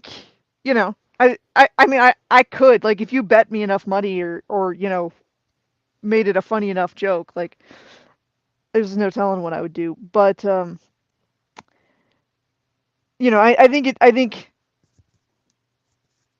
think there are different amounts of things you can choose, right? Like you can choose not to wear clothes, but that is a bit absurd because you're not just giving up social acceptance, you're giving up pockets and, armor Oh, and really? things like that, right? It was the pockets. It was the pockets.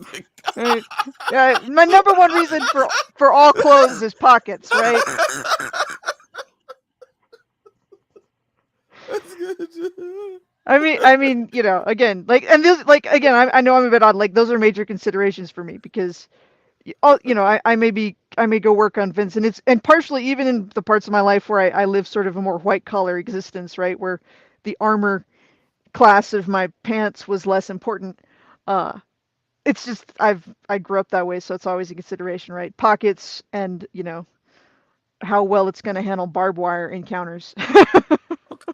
Yeah, And because you then, see, then I also have an extra one where it's like I must be able to kick head high in all pants. Like I've had that, if I go out shopping for pants, I like, Right. I live in cowboy land, but regular old Wranglers, like I quit wearing those years ago because you can't hardly, you can barely get your knee up high enough to get in the stirrup to get on a horse, like much less you can't get your leg up above your head. Like regular old Wranglers are not great for that sort of thing. But yeah, Right. pockets, armor class, those things are, honestly more important to me than anything. Yeah, I think the So, question he's really asking is, we're talking about choice here. So, question I think Ike really is asking. Let's say uh, there's slavery going on. The Arabs are mhm. coming to catch you, um, and some people basically try to fight, but then they're kind of told, "Hey, look, if you fight back, there's more of us. You're gonna die." So they submit. And the question here really is in that moment, or no, forget the moment. You can even like put it across time. Do you A, accept capture? Do you try to fight back knowingly when there's way, way, way more of them, so you're gonna die, and you see other people dying? Do you still choose to fight, which is absurd because you know you're likely to die, very likely to die, or do you get captured? And then if you do get captured, do you find a way to escape during your capture, or do you conform to the supreme authority? And a very kind of modern way to say this is: if you get caught by the government, are you going to go to prison happily, or are you just going to be a fugitive? So, right. So, what do you value? Do you value your freedom, and is death an acceptable choice, like wearing no clothes? Yeah.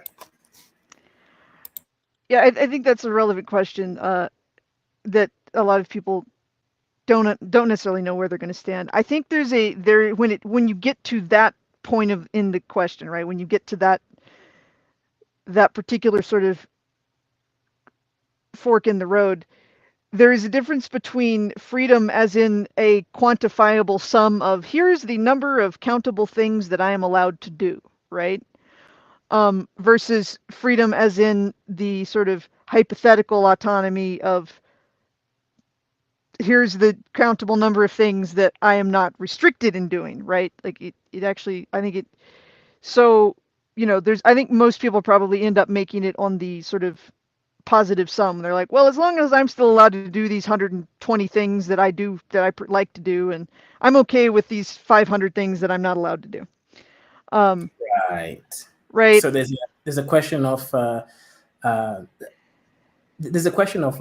basically value propositions, because to most of us, freedom itself or the illusion of it might not be as important as, let's say, food, health, the ability to still speak to your family and be in one position with them. So there are other factors that we value more than this abstraction of freedom. Right. Right. Right. I think that's most people, right? They're gonna realize the choice in their head. They're probably gonna de-abstract it into something like, I'm still allowed to do these things, and if I go to prison, I am definitely not allowed to do those things, right? So again, it becomes a sort of computation of a positive integer in a to oversimplify, right? Right. I mean, me personally, there is a level of, when I contemplate those situations, and honestly, it's not that abstract right now with the mask mandates and stuff, right? Like, I was in a pretty restrictive state as far as those are concerned, and I made the choice when there were literally state police going around, harassing people for it on the, being the governor's boot heels. It's like, I was, it was unlikely I was going to get in a confrontation with law enforcement about it, but I was very blatantly, being sort of the exception. Um, and my reasons are partially because I believe, I have a belief in sort of an understanding that somebody has to, and it doesn't have to be everybody, right? If one person is reminding everyone of the restriction that's being put on them by sort of blatantly not doing it or whatever, that's incredibly important and has an effect. And so for me personally, I would say in general, I'm probably going to lean towards the abstract idea of hypothetical freedom and be more likely to go to jail or, confront things to a large degree more than most. But the one sort of conflating factor for me is I do run a sort of estimation of efficacy, right? I am more likely to be confrontational and be taken away in handcuffs on a point of principle if people are watching, right? In order to be right there, if I think there's some sort of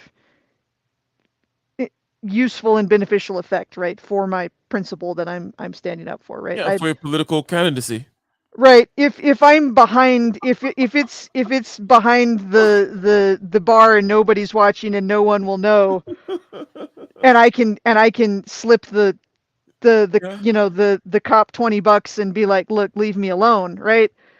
yeah. Or I can tell him, I'm like, okay, I'll do what you say in the future, I promise, yada yada yada, right? Like if it's just, if it, at that point it becomes a very much more computational, like, okay, what is accomplished by this, right? If I can at least put this off till another day and maybe do it in front of 100 people, that's worth a little. so that's kind of the way I look at it, and sort of where I Uh, land. So Dr. K, can you read what's on the screen? And also maybe you may. Yeah. Greetings from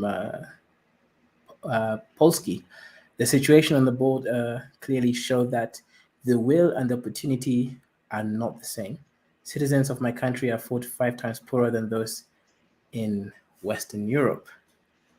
There's one more There's one more chat. Yes. Yep, read it over there, please.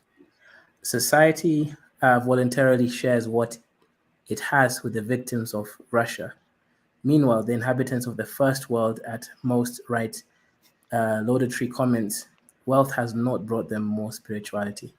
Oh yeah, all of a sudden all the social media handles doing the right thing that they're supposed to be doing, right? It's like, oh, you're supposed to have this particular colors on your on your face now, right? Uh, this week it's France. Tomorrow it's this. Those kinds of things are supposed to actually.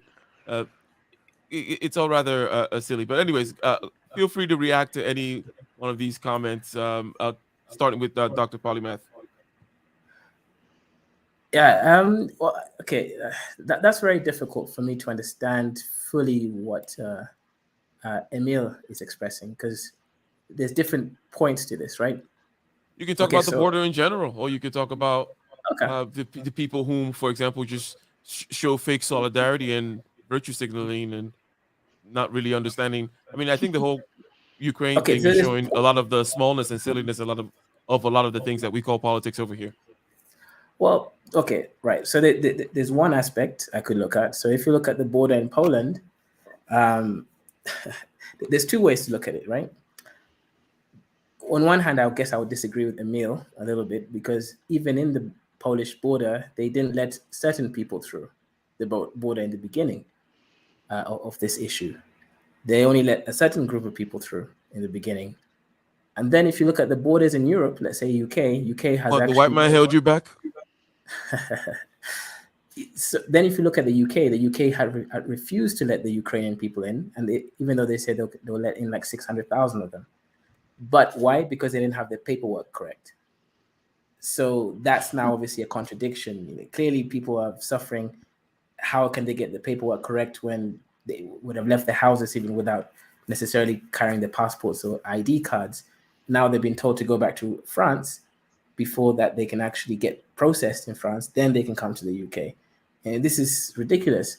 So there is that element of we all it's supposed to be solidarity and we care about Ukraine.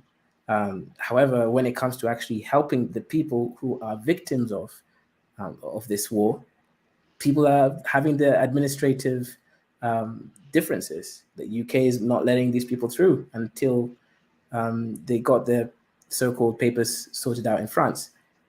So there's that aspect. So then again, it's like sort of saying, okay, look, these people in the West are virtue signaling. They don't really truly care about us. They want to make it seem like they do, but they don't really. It's actually the people who are in the East, which are actually poorer, who are actually accepting people into their countries. But then again, they're only accepting a certain people in the country. So then obviously that's now also an issue. But I think, you know, when you talk about virtue signaling, because this was occurring to me, and when I was talking about that last time, virtue signaling is generally on behalf of one's own interests, even if one is not conscious of the fact, right? Like a lot of people think they're doing good for the other, right? Whatever the thing they're virtue signaling on, on the face on behalf of. But virtue signaling, in my observation, is typically either unconscious sort of self-salving or more conscious strategic sort of self-positioning, right? If you're a big company and you need to donate $1 million to something and it's a good tax write-off and whatever, it's like to use it to sort of like on behalf of whatever the hot virtuous causes of the day is a wise choice to sort of expend that resource on. But that's more a choice of what you're going to do rather than the act, right? But it's still on behalf of your own positional sort of the what do they call it, the how people view you, the image and so forth. Yeah, I mean, virtue signaling is something that one cannot do without, right? Like we all have to virtue signal. Right. Well, I mean, I think it comes Including back to wearing that. pants, right, Audra, right? Like that's part of your virtue signaling. Right. Like, Hmm. right. I mean, I think it goes back to say. I mean, I think that it's interesting because this is intertwined with kind of what you were asking before, because because I think one of the hardest things to do if you are attempting to sort of make a genuine impact on on behalf of an idea or a cause or whatever, is to take an action that, or say something or be drug away in chains in a way that doesn't necessarily benefit you or doesn't necessarily feel good in a more direct sense, right? And in extreme cases, having the sort of the stomach to be the bad guy, right? It's like the Dark Knight movie did it, right? It's like when Batman took the fall, right? He's like, I'm whatever Gotham needs me to be, right? Yeah. Right. That's sort of the extreme end, and most people are not willing or even aware of sort of thinking in that direction because it's, you can have a million followers and you can go, hey, and change your profile picture to the colors of virtue signaling of the day, and maybe you have a lot of reach, but the effect you had, if it's just to propagate virtue signaling, that may or may not have a real some sort of benefit in the long run, right? Whereas, you might have there might be a more realizable sort of benefit effect if to somebody who has a friend, right? Like us, we're all over the planet. We have friends all over the planet. I don't have a friend in Ukraine, but you could have one there, and you're like, okay, I'm going to uh, help them. They're trying to figure out what's going on. All right, I'm going to sit at my computer at home and do reconnaissance for them in the best way I can, or I'm going to, you know, mail them somehow get, I know another guy that's got ammunition, or whatever, right? Like to somehow actually be of logistical help completely out of the public eye, right? Like I can imagine I was trying to project what I would just like, all right, if I was a neighbor to where something like this was going on, I'm unlikely to go volunteer to the authority group or, force. But, if something like that happened in my world, I would be more likely to try to locate people and materials and get them sort of in the same place, right? Like to sort of coordinate try to do my best to actually sort of reinforce or some area or some group of people that I have access to, right? Like action. So I mean, I think it's all true with the virtue signaling. Like it's kind of empty, but at the same time, most people don't have much that they can do, even if they were conscious of trying to do something extreme, of more Our good material, friend Eric would immediate come in with his significance. tactical TI at this point and say, "Hey, it's none of your business. You're not morally obligated Right? You're to like they're not be right. signaling Like or not signaling about whoever right. died 10,000 miles away." And you can decide that you want to have an interest in it, but I feel like a lot of people, what the back to the choices, right? The people, I hate the phrase, when people say there was no choice. There's always a choice, just oftentimes, people don't sort of consciously acknowledge the bad choices, right? You're like, well, you had lots of choices, just this one was clearly, had a more likely positive outcome, so you considered it the obvious choice, but it wasn't. It's never the only choice, right? So I think I mean I think a lot of people are they don't want to admit that they don't have a lot of power, right? Especially and I'm gonna, be a bit trite here and say in modern times with our social media and our connectivity, it's like everybody's got this illusion of power, right? And it can be powerful, but it doesn't. A lot of it is a bit delusional, right? It's like you can't necessarily have a material impact on real material conflict, right? That's something that Oh no, yeah. people All don't of know a what to sudden, deal with. everyone thought they were gonna become Yeah. little emperors or something. Like, Yeah, but Right. it's worse than that because I think I've spoke to these people, and even if I press them that they do have a choice, they insist that they don't have a choice. They don't even want to contend with the potential that they have a choice. They rather Right. just say, "Nope, I had no choice." It's a self. I guess it's a self imposed delusion. Right. So that whatever reasons that their brain comes up with, they don't have to contend with certain things. But yeah, I find that interesting. Yeah. No To matter how confront much you their think, own lack of power, their own right? sort of lack of position is required in order for them to determine what power they actually have. But that's a hard mental that's hard for apparently, I mean it's understandable. Nobody wants to confront their own sort of smallness, but in order to actually determine what what power you actually have, you kind of have to realize what you don't, right? Otherwise, you can Right. just virtue signal forever and not Okay, not okay. examine that. Let's not virtue signal. Let's vice signal, which is another thing that does exist as well also for similarly social reasons as well, right? You're gonna signal Right. some vices over here. No, But there's no such thing as vice signal. It's the same I thing. understand Because what you're talking about. yeah, okay, it's yeah, the yeah, same yeah, yeah. I thing. get it. It's still Because, for virtue in example, in that my case. case, I don't really care what people think about me, in the sense that, but what I do care about is what I want people to think about me. It could be bad or good, but there is that sense of, okay, I'm controlling the narrative. So it's the same thing. Well, I mean, There's a still vice virtue, isn't necessarily weakness. I think that plays on it, right? right? Like it's still different than going, here's what power I have relevant to this situation, right? Here's how big I am. Okay, so let me ask you Versus something. going, oh, I acknowledge that I am, privileged, like there's it is virtue signaling. It's just it's the self-depreciating version, It's the, oh yes, I admit to vice, but it's still not admitting to weakness typically, or Now, limitation.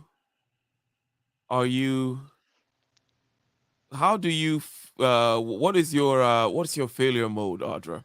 Now let me ask you, like, if you're going to get into certain endeavors, especially if it involves other people, maybe even in government, maybe hiring people, maybe whatever, there are going to be things that you do, things that you beyond things that you're just good or not good at. I'm talking about in terms of character now, in terms of the stress you can take and where you tend to buckle under stress, right? Basically, we all have our different little weak, analogous to my little weak knee, right? Whatever, right? Um, if you maybe you can say virtue or vice signal or candid signal or whatever the hell this is. What is that thing for you? Me, for example, I know that I tend to get into this weird control freak mode if I don't watch myself.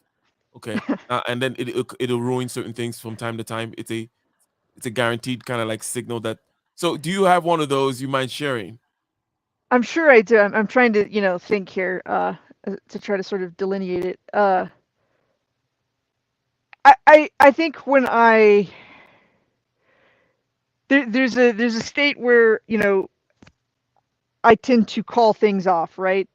When I go, this is not, where in order to sort of succeed as the structure, that one is working within stands, it becomes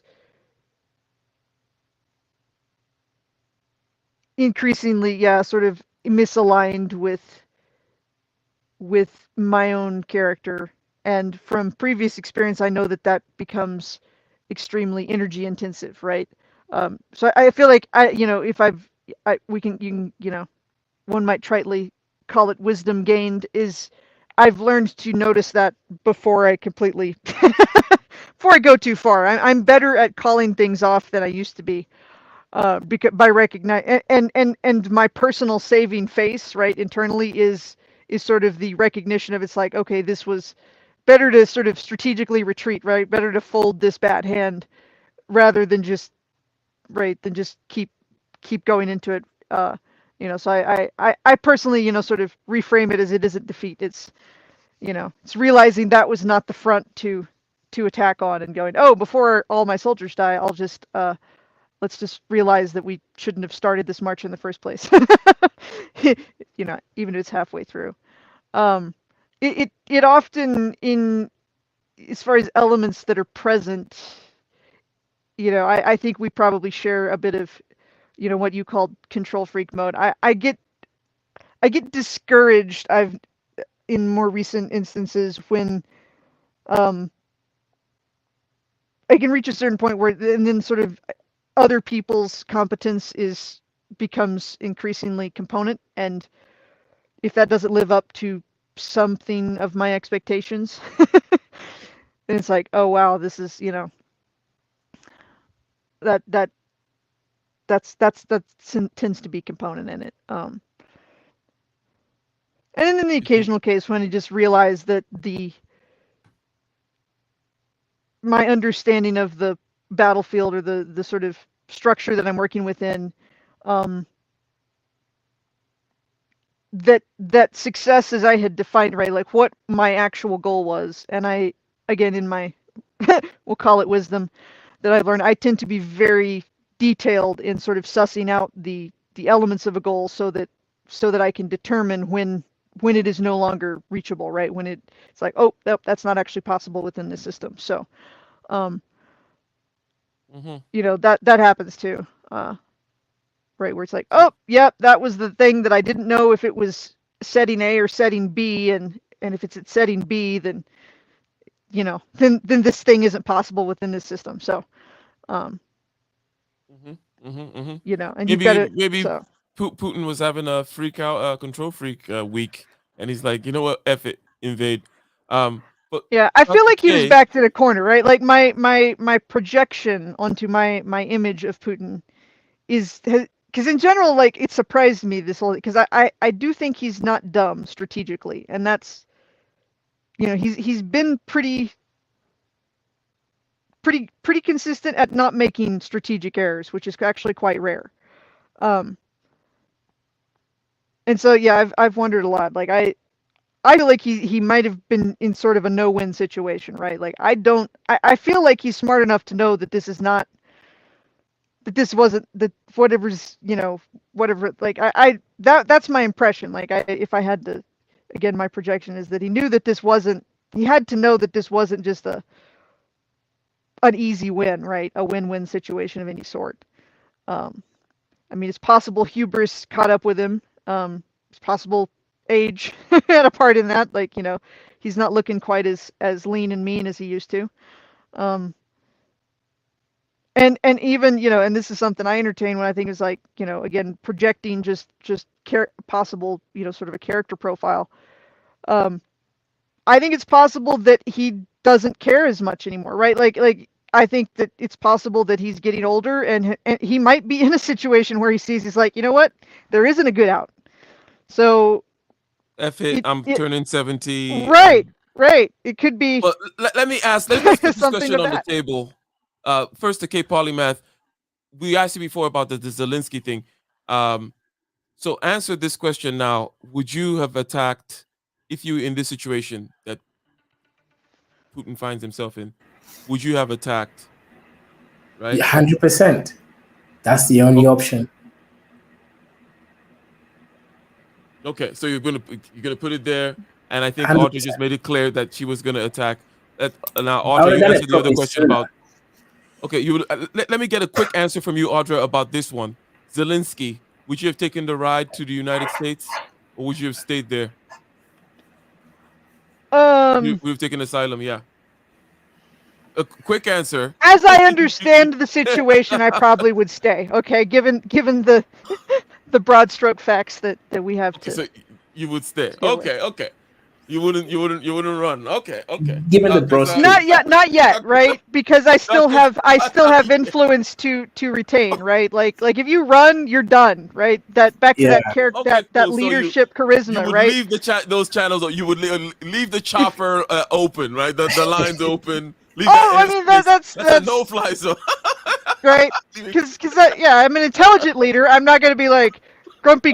Of course, on it. No, it's like no, but also, yeah, it's like no, you don't, because that is giving up, right? As an individual, unless, like you're done if you leave, like, because you no longer have loyalty, right? You no longer you're giving up all that whatever it is you've got. Now, would you have surrendered from the beginning? Like, refuse the war and just be like, you know what? We're not going to win. The rest of the world's not going to help us, because that will be a world war, a nuclear war. So, hey, you know what, Russia, just come in. And yeah, no bloodshed. Or no.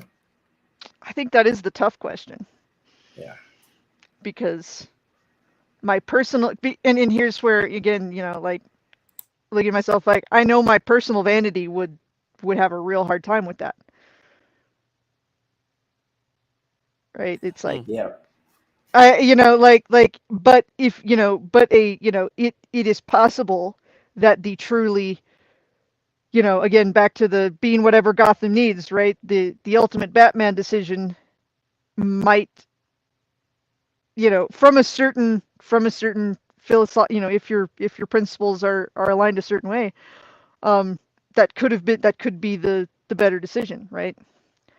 Um, but that's a hard one to make, um, because you are going to lose face, right? You're going to Yeah. be a villain. You're going to be a pariah, Hmm. and people are still going to get hurt, right? Like it's never Yeah. going to be a perfect out. But isn't because this isn't this linked to what you mentioned earlier about Batman saying, "I am whatever Gotham needs me to be." So would you be willing to, I guess, sacrifice yourself? Because again, you're going to be hated either way. Um, but I guess in one way, if you surrender, knowing the again, it's a war you can't win. You looked at the world logic, and you're like, yeah, they're not. You know, he's threatening nuclear war. NATO's not going to get involved, and he's already advancing on me. So seems to be serious about what he's saying. And if I fight, I lose many thousands of people's lives potentially, innocent and warriors. And sure, people always look down at you as a coward. You've lost that aspect. But then, are you not are you not the Batman that Gotham or Ukraine needs you to Yeah, be? I mean, under particular circumstances, I think that could be the correct decision, right? Um, it depends on where you expand what you're trying to do, and that's an argument of, a discussion in of itself is what should a nation's, what should a country's leader be looking out for, right?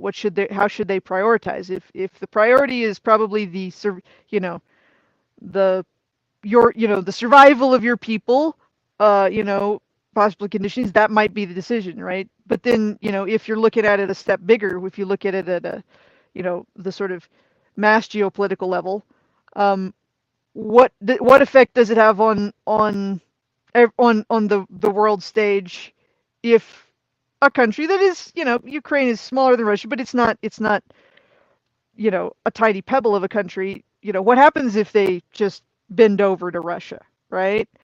What happens in the future, right? You have to stop your sort of, you have to fence in what you're going to be Let prioritizing me at some ask you, point. But I mean, I feel why? like, if I would hope that I would have you know because you're kind of asking, like, I would hope if I was ever in that position to have the courage or whatever it takes, the gonads to honestly consider that option and evaluate it properly, right? And if I decide, and Democracies not either fight each take it, other? or know that I was, or if it was the right answer, know that I accept my own selfishness in denying it, right? But Why do democracies not fight each other? And what does that mean? Did the interests go away all of a sudden? What are the ways in which um, do a democratic Ukraine gives into a democratic Russia, right? Like that would be such that the question doesn't come up. Point being, there seems to be a question that comes up about, oh, how could you give into this or give into that? But is France not giving into England and England giving to the United States or whatever? In Is that what is it about democracies and their interests and them giving into each other that doesn't lead to war per se?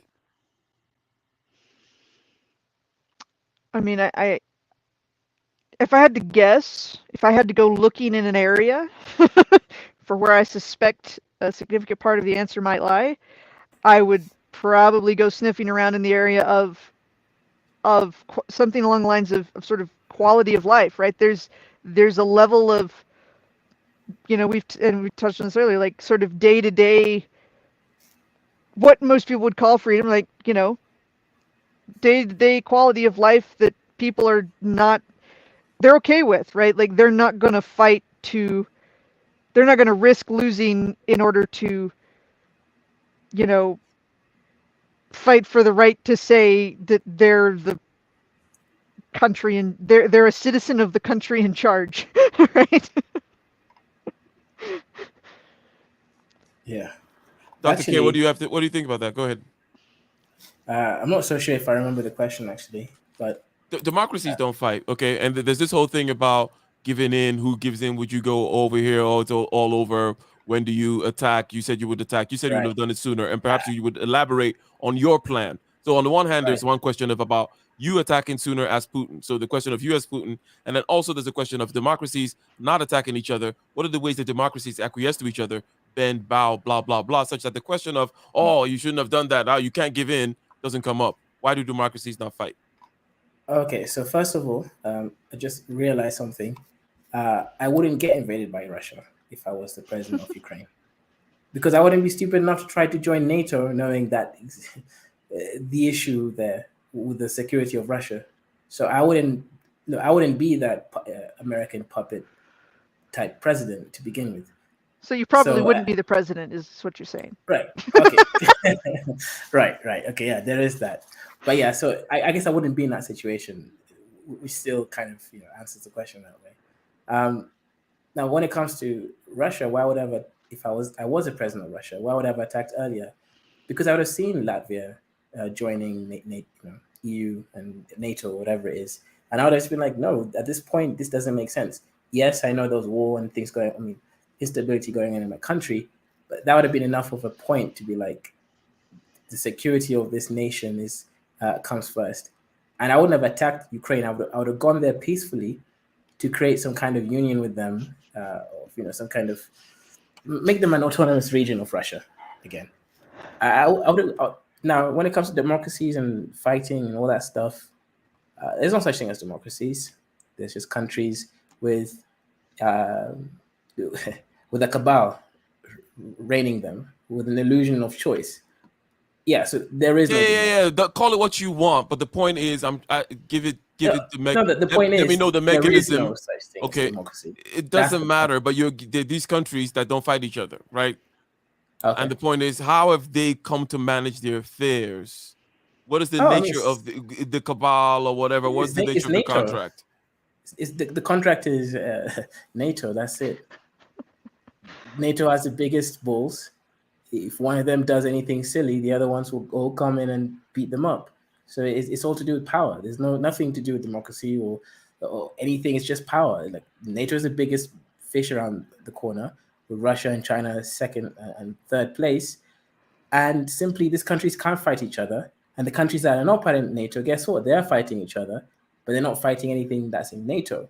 All the wars around the world it's nothing to do with NATO, if you noticed. It's all the countries that are not part of it, and they're fighting each other. So yeah, simple, NATO. That's the only reason why there's no war right now. So what makes NATO work? The leader of NATO is powerful and scary. I want to phrase it because it was just occurring to me. I'm like, because when we're talking about this and you're talking about countries going to war, NATO doesn't have a figurehead as a human being. Right. Right?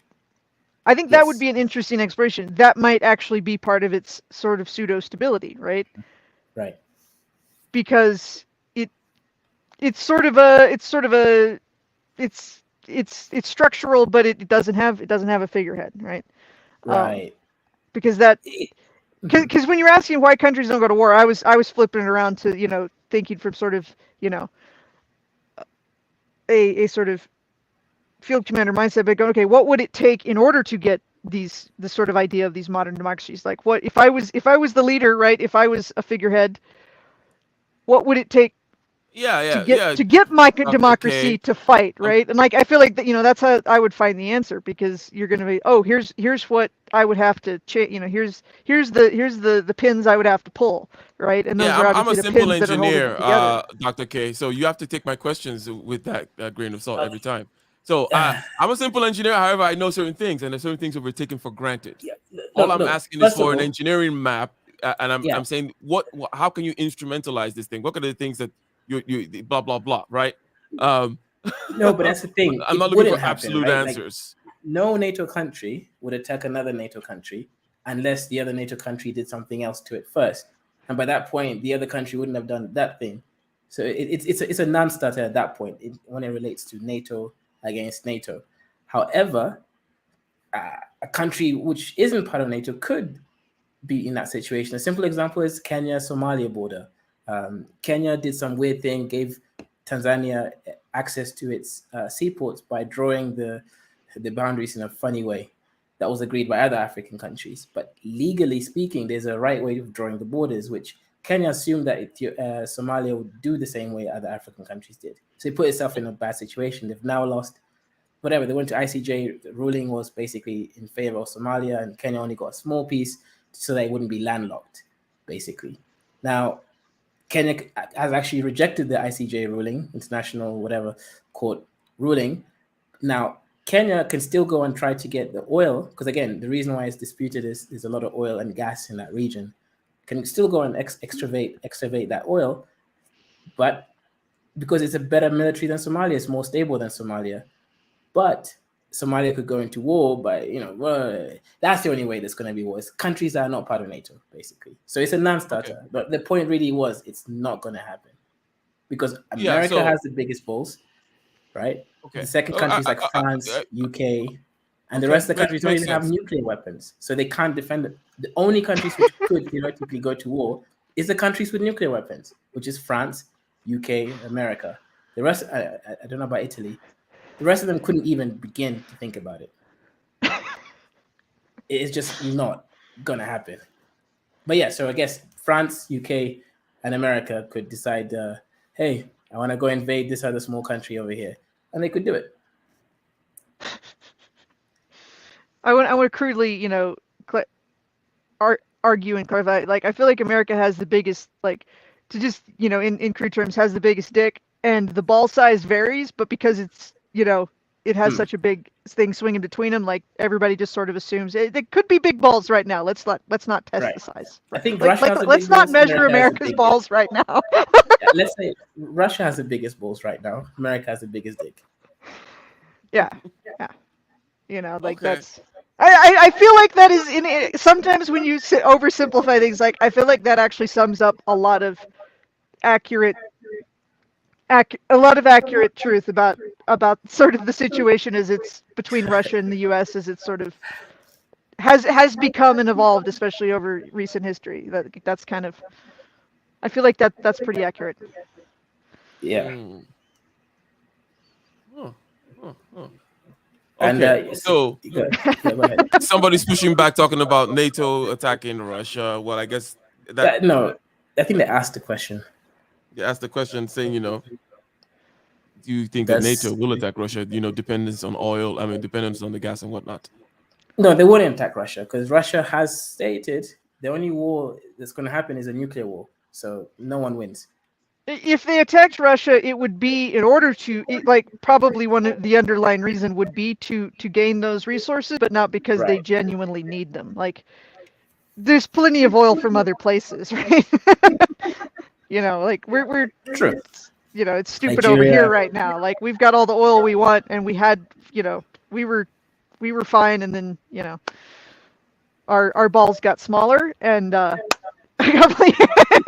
as they do with elections, the cojones size changes, and we're we're being, all this like genuine, in a legitimate manner, like the oil issue shouldn't affect gas prices here, right? Like that's artificial over here. But right. So a lot of this is there's the truth of the matter, and then there's sort of the current perceptual state of oil resources and energy resources, right? There's the reality of it, and there's the sort of. Can I ask you a question? Actually, this is an interesting question to me. So it seems like the powerful nations or powerful people or just power itself dictates everything, and then the idiots at the bottom are the ones who believe in the narrative that the power creates. And a simple example is climate change. America and all these, the G9, whatever summit happens in Tokyo, is it 2012? I don't know, it doesn't matter. Or is it 2000? It's irrelevant. They have this great summit about reducing carbon emissions. And America doesn't end up signing the little treaty thing because they would rather go and improve their economy and resources.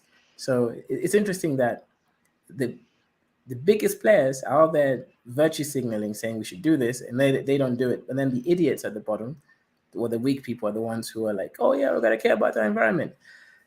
Again, I'm just looking at the power and everything. Because people have hearts and nation states don't. People make Right. that mistake, and that's why they believe them. When a nation state, we were talking about virtue signaling, how most humans probably do it just to sort of as a subconscious salve, right? Pat on the back. And then you get, we're talking about like corporations, you could talk, of any size, right? Like business interests, and then you get up to like nation state interests. Never believe that they have heart. They're not doing it to self-salve. They're doing it for strategic positioning, Right. right? It's Audra, tactical at that level is always. strategic reasoning the motive power of nation? Because we were talking about choices of nations earlier and how they move. One can talk about human beings, and we're going to talk about choices. We could talk about determinism, free will, or lack thereof. But how do choices?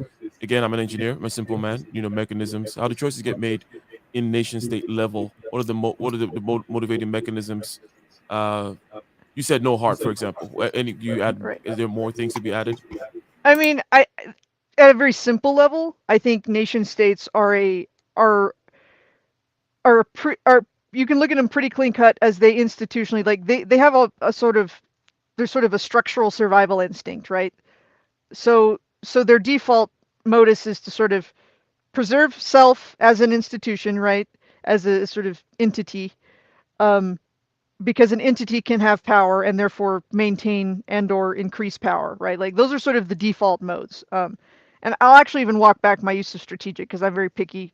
I'll call myself on this because I was a little loose with the term because I get pretty picky. I think probably on a day-to-day basis, their actions I would call tactical.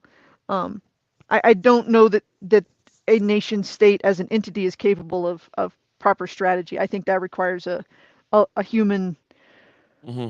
sort of at the helm, right? Like a nation state under the helm, with a good captain, a very, a strategically visionary captain, can those tactical moves are in aligned with a strategic sort of vision. But yeah, I mean, I do think that the actions they take are tactical, and even if, say, you can have a figurehead who believes they're making a, you know we'll use the word ethical because they probably would, sort of action. Um, but the sort of institution, the itself, the structure itself is gonna always do its best to take that and make it a tactical advantage, right? To sort of, right, in order to sort of, but anything that reduces, that goes against the survival or sort of tactical strength of that sort of entity of the nation state, that construct, you're going to have America to seems to be in constantly limbo fight right it, now right? Like you're constantly going with to have regards to to this. What fight you're it to saying pull it right away. now, America Yeah. seems to be in limbo with regards to what you're saying right now. America doesn't seem to be a nation state that is even tactical. Forget Well, strategic. I think that it makes tactical moves. They're it without, America is so large and complex, right? Like, and I think this probably gets, it becomes, it does be, the more power you collect, the more tactical, the more moves you can make. The I more think the important dick it to is ball to have them ratio, in a line, right? The the dick more and the more ball important it is ratio to have that strategic, theory of sort of history helmsman. is a good one in this case because it's perhaps there's something about that dick and ball thing you guys were talking about here, about the more Right. dick you get, the necessarily smaller your balls have to be, perhaps, and because Well, things just get I think complex, it's the smaller you you can't the you smaller your balls yeah can be, and you still kind of get by, right? Like, yeah. but not necessarily in the long term, right? It's like it's like if your dick shrinks, you're Yeah. gonna have to get big Maybe balls you if you're can. gonna still play in the same weight division, right? Like as one, like there's sort of a balancing, but it all, yeah, it's a, Yeah. but yeah, Maybe you it's can one of those share things. my That screen it for Go a doesn't ahead, minute. have share that your screen. they can be tactical, but it doesn't have, a nation state isn't inherently in sync with itself. That's the problem, right? That's why you need a human leader. That's why you need a helmsman, is because they can go, here's the 10,000 actions we could take. Here's the ones that actually line up with each other, right? here's us not stepping on our own dick when we swing it.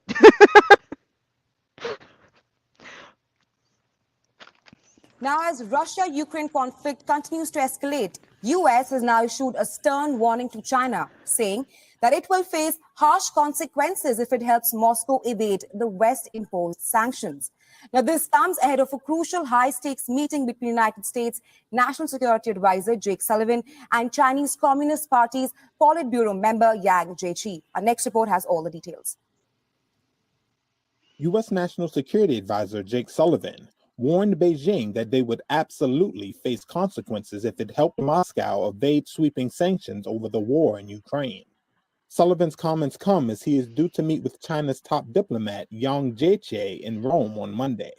In comments to CNN, Sullivan said that the United States believed China was aware that Russia was planning some action in Ukraine before the invasion took place, although Beijing may not have understood the full extent of what was planned. Now, according to Sullivan, Washington was watching closely to see to what extent Beijing provided economic or material support to Russia and would impose consequences if that occurred. He added, quote, "We will not allow that to go forward and allow there to be a lifeline to Russia from these economic sanctions from any country anywhere in the world." Can you pause this for Meanwhile, a second? on Sunday that it was counting on This seems to me first and foremost to be uh, mm, uh, just kind of a bit of kabuki theater type stuff. In other words, when they say things like Beijing knew, it's like, well, yes, Washington also knew. You know, those kinds of things. It's like, oh, you knew that this person was going to attack, and then if you're listening to the common man, okay, well, not to insult anyone, but generally the person to whom this is targeted, this is supposed to seem like, oh, China knew. So of course the intelligence agencies in China knew, and of course also the Pentagon or whomever knew. So what does that mean? Oh, did you provide support? Well, could America could said to be provided support, right? In some kind of cooperation with some kind of other thing. So it just seems like a whole bunch of a nothing burger, as some say. 100%. And it's there to manipulate the masses, because the masses are going to be like, oh, that means China is bad because they knew all these things, so they deserve the sanctions. But the point here really is, if America, because we're discussing about America and its strategic plans. If America actually thinks it's going to sanction China, this might be the end of a lot of things in America, because China is America's biggest trading partner. China to help it withstand. I mean, being honest here for a second, like I think that probably a more long-term beneficial, like using this as a, just coldly looking at this again from sort of a geopolitical player level, and not, just as far as maintaining our power and position. It's I don't think it's necessarily I think it's probably any moves, if the U.S. any parts of it is smart enough, to use this to leverage China, to get China more handled, right? Right. I think that's actually probably beneficial, because I think that's probably a better, again, a better goal of like, okay, what can you get out, right? Because America should be like, any nation should be going, how can I leverage this? What can I get out of this, right? That benefits me. What's this an excuse to, what opportunities open up? And I think getting a better leverage on China is probably a good thing. I don't actually trust the U.S. to not swing its dick in its own face and step on itself and all that right now to actually be successful, right? Like, the first thing occurred to me is I'm like, oh, this guy's like, I wouldn't believe his threats. Like, I don't think anybody in the U.S. government understands how to make a threat right now. It's very special art, and I don't think anybody has the understanding or the balls to make a good threat. But yeah, no, I mean, I think you're looking at it too cautiously, right? Right. Okay, so you don't really think it's a real threat, no. The thing is that China is. It's not needs us to not, like, it's a two-way pipe, right? Like, and back to what Ike was saying earlier about like why why they don't fight. Okay, because there's enough shared interest. Like, I think the U.S. China thing, like, it's a very big push and pull. And if sort of the the pipelines ever get chopped off, it's going to be for an irrational reason, right? It's going to be a charismatic leader who's like, fuck the disaster, right? Like, fuck the consequences. We're going to go, sort of a, right? Like, it's not going to be for reasonable reasons, Right. because there's too much shared interest, right? Yeah, I think the current pact they have is called. I think they just stole NATO's name, but they put like, wait. So NATO is North Atlantic. Where is it? Treaty Organization. So their one is something treaty organization. I don't know. It's a common Right. treaty organization. Yeah, it's literally they just stole the name. They just added a different. Oh, I mean, Right. why reinvent the wheel of treaty organization? I mean, it seems like a good vehicle already. Like, yeah, it's just a bit low level, It's like, oh, what is it? we need a Common new treaty. name. You're Well, it low was level. like NATO decided to start making a team on the dodgeball field, and everybody else is like, oh, we should make teams too. And in order to everybody understand that they're teams to play the game of dodgeball that NATO decided we were playing, like, they named them similarly, like, right? It's just an indication that so they we got were confused. they which were game was establishing themselves as players in the same game, Yeah. but NATO called the game, right? Like that. Yeah. So NATO called the game. Everybody else said, yeah, okay, here's our teams for the game. They're calling it collective security treaty organization. Collective security, futurity. Sorry? No, go ahead. Yeah, they're calling it collective security treaty organization. Why the treaty organization? Come on, just like be creative. Just call it. Because they don't want to actually ruffle anybody's feathers. They weren't. It's not intended to be better than whatever NATO is. It's just intended to equivocate to it, right? To be Right. to be seen as a equivalent structure, Right. and therefore it's going to copy it, right? Like that's its only point, and it's not unreasonable. It's quite reasonable, but it isn't particularly ballsy. Yes, it isn't particularly creative. It's not particularly ballsy. It's actually just sort of it's just sort of it is basic, but it's perfectly reasonable in that way. Apparently, they only have 6 active members now, and then 1 observer. I think Serbia is an observer. And 3 former states: Georgia, Uzbekistan, and Azerbaijan. I don't know what the hell that is. Azerbaijan. Oh, apparently it's in Europe. Okay, we've never heard of that country. Azerbaijan, yeah, it's close to the Trashkanistan.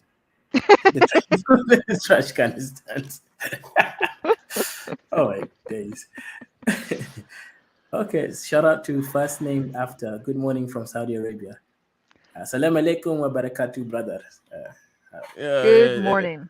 And then why when you say that, okay, why then when you say the brother part, do you have to continue with the accent? Like, assalamu alaikum, brother. All of a sudden, like, it's part of the whole thing.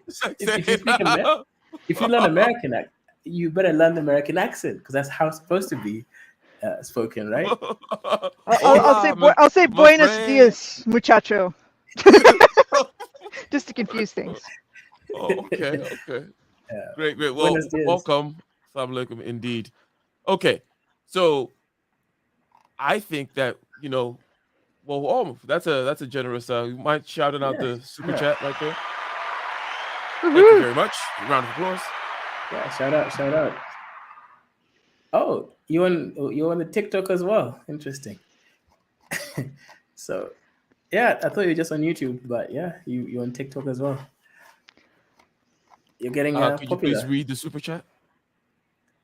Complete sidebar, but I just saw Ike on Andrew Schultz's TikTok. Nice.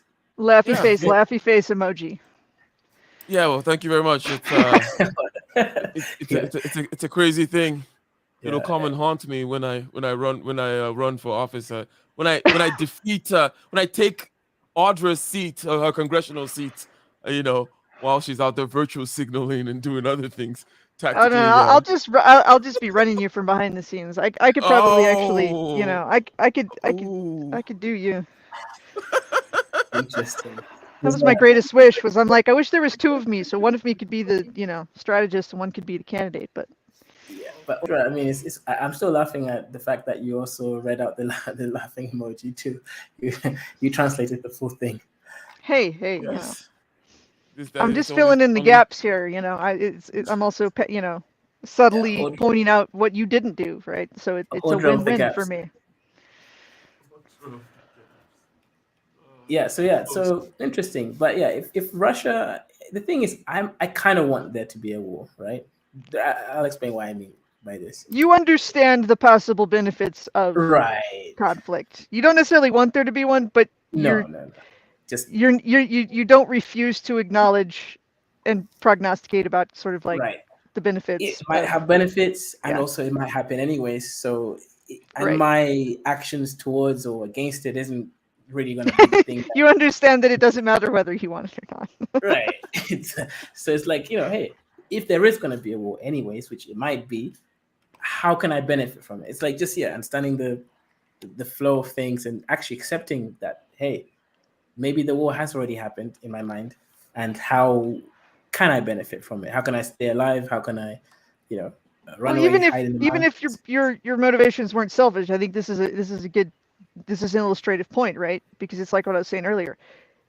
By you acknowledging that you have no impact on whether or not it's going to happen, Right. then you can start assessing the actual reality of whatever situation, whatever the flow brings, and then whatever your motives, right? Whatever effect you want to have, whether it's personal survival or whether it's you want to, world peace, right? Like at the ultimate other end of the spectrum, right? By taking that step back and again ignoring what you can't control and getting over what's already happened, you can see the world accurately, and therefore you might actually be able to have whatever effect, a chance at seeing how you can have whatever effect for whatever reason you want to have, right? Like, Yep. good Yeah, job exactly. illustrating my point. Thank you. Yep. Just had to point that out. That's it. It's like you see the whole picture, and then you start looking at all the frame references. Because I've had this situation before when I'm like thinking to myself, what is my motivation? How much can my motivation actually impact the context? And if I can, which way do it's just it's just a whole frame of reference there. And it's interesting because sometimes it actually allowed me to kind of cheat myself. And what I mean by that is this: it's like, for example, let's say giving money to charity, right? I actually don't give money to charity that much, and I guess it might fuel the part of me that doesn't want to give money out, because I'm like, okay, but even if I do, I'm actually not helping anyone. So Right. yeah, it's like Both sides agree, right? The right, cackling villain in your head and the Superman are both right, like, well, this has no actual effect, and right. And I I get to actually try keep to it. be So both sides, because I right, sympathize with that, because I'm like, I right, run into those issues like, well, like this would be virtue signaling. I understand how little effect this has. I'm not unwilling to have to be charitable, but I'm not going to do it right now, right? right, And then exactly. it's And like I a also try to be postponement of.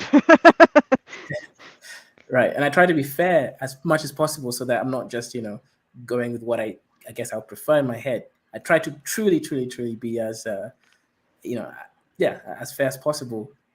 But yeah, sometimes it just happens that it does agree with what I want anyways in my head. But I do go through the whole process Right. rather than just leaving it at, I don't want to delude myself either in the beginning, because then that just doesn't really because I've met this girl before. She mentioned she's an INFP, for anyone who knows about personality types, and I kind of told her, I was like, hey, why don't you go help out some poor kid? I did say some poor African kid actually, but the point is, why don't you go out and pay some money towards whatever? You're a Christian, you're supposed to help people and all that stuff. And the interesting thing is, she completely refused to engage with me, and she kind of called me manipulative, that I'm trying to make her feel bad, and then in her mind that was good enough reason not to act or even engage with what I said. Yeah, I think that's interesting because and it goes back to the sort of the the not unseen, virtuous acts or whatever is like. Because I was thinking, again, personal, because we're talking about how we act is like, I found that my, again, within my power, I'm very charitable in one-to-one situations with people, right? If I'm out having lunch with somebody and I can tell, like, man, they're clearly like probably, not as well off as me right now. Or even if, honestly, if I'm not well off, it doesn't matter, right? If I feel like somebody needs their lunch paid for, like, right, it's little things like that that nobody sees. But I also might not be the person to, I'll be like, no, I'm not donating to this cause in front of everybody. I think it's interesting. Yeah, So much about that perception of things. It's frustrating. Continue. Yeah, it's interesting because I guess in that girl's mind, what she's trying to do is not to be taken advantage of because she's aware that that does happen, but at the same time, she's not really willing to kind of go through the full steps. Her intuition tells her, okay, I don't want to do this thing, and this person's trying to make me do this thing. And yeah, it's interesting. She's jumped a few steps. She's gone through the end. It's not an unreasonable reaction, right? To Right. like, I approve of resisting doing what if you're told to do something, default reaction if you're not going to think it through is to just not do it. So that's right, but, and even that's okay. Yeah. But the thing is, I don't think she's kind of demarcated that it's okay to just not do things because you're expected to do it, or like some authoritative figure is trying to make you do it either. I don't quite think, let's say we're in a church context. When I was younger, especially in these so-called African churches, I don't know how they are in America, but in the UK, what they tended to do is they kind of make the person feel, okay, let me give the lay of the land. You have the church service, they do the whole music thing, everyone gets emotional. They have like some music that makes you connect with, by you, I don't mean me, I mean other people, connect with God in such a way that they start crying, they feel tearful. Then the pastor manipulates the people into feeling like, okay, and I'm talking about students because I used to go there. Students who don't have any real money, the money that they have is actually a loan from the government, and they manipulate them into like having to feel like they have to give the money, and that the money will be returned back to them multiple times by God. And they were so smart. What they did is they also had like testimony. So people who basically they gave a car to, and said, you see, I was a student, I gave all my money away to church, and now I have this car which the church gave them. Yeah, that whole series of manipulation. Like what you're describing is simultaneously guilting people into it, right? Yes. While simultaneously implying that if they decide not to, that if they don't do what you're saying, that they're dumb, right? Because what you're saying, right? They're going, it's an obvious returning your money, right? Like, here's an example of, you're dumb not to play the slot machines, right? Here's a guy who won the $1 million. Yep. Yeah. Like that's a pretty powerful combo, right? Like induce the impression, the guilt you can be more blatant with, and then that second part's quite insidious. It's like you're suggesting that they would be an idiot not to. Not just selfish not to, but stupid. Yep. Yeah. So yeah, when I look into that, I was just like, wow, so this is actually how manipulation, and again, you have the element of a cheese. It's like it's both the whip and the and the cheese simultaneously in one in one pot, and of course, people fall for it. Like, or there was one point when I used to, let's say, be in church when I was younger, and I remember these churches used to go too long, right? That's another issue with African churches. That's why even in Africa, I tended to prefer the Catholic churches because they kept time. But the other churches, they just keep going on and on. So I thought to myself, I really don't like being here. This is really, really boring me. Now, obviously, there was a manipulation thought in my head thinking, oh, hang on, I don't want to be in the presence of God. And I was like, no, this is just, I'm a human being. I have a body that responds to certain things. I just don't, this person is boring me. So yeah, so I kind of, began rationalizing, and I was like, hang on, this has nothing to do with God. This is just simply a boring old dude who keeps talking and talking and talking, not ending when he's supposed to end. And I don't like that experience. Did the dude do that? Did he do anything else to you? No, because I didn't go to Catholic church at this point yet. I was in the Protestant church. I don't think they do things to kids in those churches. But yeah, sorry, Catholic people. Allegedly, sorry. You always have to I put wonder that if all there's the I wonder if point. there's an element of like the sunk cost fallacy, this sort of sunk cost Yeah, it is. I think. bias that plays into that, because I've never thought about that before. But like, you know, is there a, again, it's probably not conscious, but yeah, a reason to like, yeah, do it, make it go on longer and do it all the time, right? Because there's a certain segment of things over here, like what we call mega churches, and King of the Hill has a great satirical episode on it. Like it's one of the best King of the Hill episodes ever. But you know, and they have all this stuff going on, and they have extra events, and they have coffee shops, and they just Oh yeah, yeah. they're so, they facilitate so much stuff, right? And even not mega churches, like I know, you know, again, I have a very simple small town church that is probably the only church I've ever been to that I, you know, can deal with. But you know, it's very very stripped away, very basic stuff. And you know, but there's other, you know, I've always found it interesting, people that go to church, you know, multiple times a week, and you know, like it's interesting to me. Like I think there's good reasons for it, right? I don't think a lot of that's conscious, but I wonder if there is a bit of that sunk cost bias that has an effect with the, yeah, it's Yeah. like the more time they engage in it, then the more value they, right? Like they're like, well, I've already put this much time into it, right? It's like I spent this much of my day here, Yep. and that yeah, they Yeah. I think overvalue one some way I things. used to go against it is by turning up late. Um, that way, it's You like, ever come yeah, visit me, I'll bring you to my, yeah, it's like half of us turn up late. Like turning up late is normal. They're like, yeah, we skipped all the like reciting things in the songs. Everybody right. knows when like real, when like the message starts. We're like, all right, we're just gonna show up for the the real stuff, and breakfast.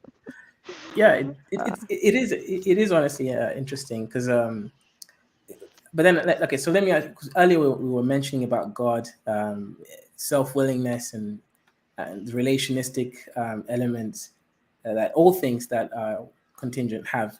So okay, what is your like penultimate intuition about, let's say, the separation points between God, which is let's define God for a second, or let's try to. We had a whole Let's say show God. on that. Oh yeah, true. And we need more of them, right? Like Right. but yeah, you can do So a quick and dirty. Go for it. yeah, so let's try to say God is a, you know, a being or whatever, not a good accurate word, but a self-willing will that is not that is not containing a relationistic aspect with anything else. So, for example, for me, That is the ultimate self-willing will. right, which is not willed by anything else apart from Right. itself. So it's outside of. So it can influence others. So it acts as a gravity that, well, it acts as a force. Well, whatever, that can influence other things, but other things can't have direct access to it unless it chooses to have that connection point. So how can we even comprehend the separation, the distance is a bad word, but that separation between us and God? Could I we mean, even like get lucky and somehow have the intuition for it? We will probably not know that that's a correct intuition for what is actually happening because we don't have the ability to resolve. But yeah, how do you even go about trying to close that distance and, again, almost like force a connection with a being that can't be willed by force by anything else that's external? But yeah, it's an interesting thing. I mean, again, the area in which I would start digging, as far as thoughts, would be something along the lines of the answer, or some clarity might lie in examining what we share, and what is, you know, what is it that we overlap. And this goes back to, right, it's like man was made in God's image, right? Like what is it that overlaps, right? What do we have in common with it? And because that's what you can grasp, right? Like it's impossible to grasp what you don't understand. but you can explore where the what does seem to be similar, like, right? So it's via the relationship, right? It's relationally, but I feel like there could be some revelation in looking in the area of, like, okay, what do we have in common with that which we refer to as God, right? Like, what, and therefore what then you can see the sort of negative image too, right? But because distance, I do think you're right, and the distance is the wrong word, because it isn't something that isn't, right? It isn't elsewhere. It's a greater sort of stuff, right? And therefore everything is within it and of it. And therefore, if you look at that which is of it, you will learn something about that which is, all is of. And okay, yeah, that makes sense. So, and my what about presumption is that humans, right, like that do seem to be more like it than, or at least as we can perceive them, rocks. So that's why I would prioritize that relationship for comparison.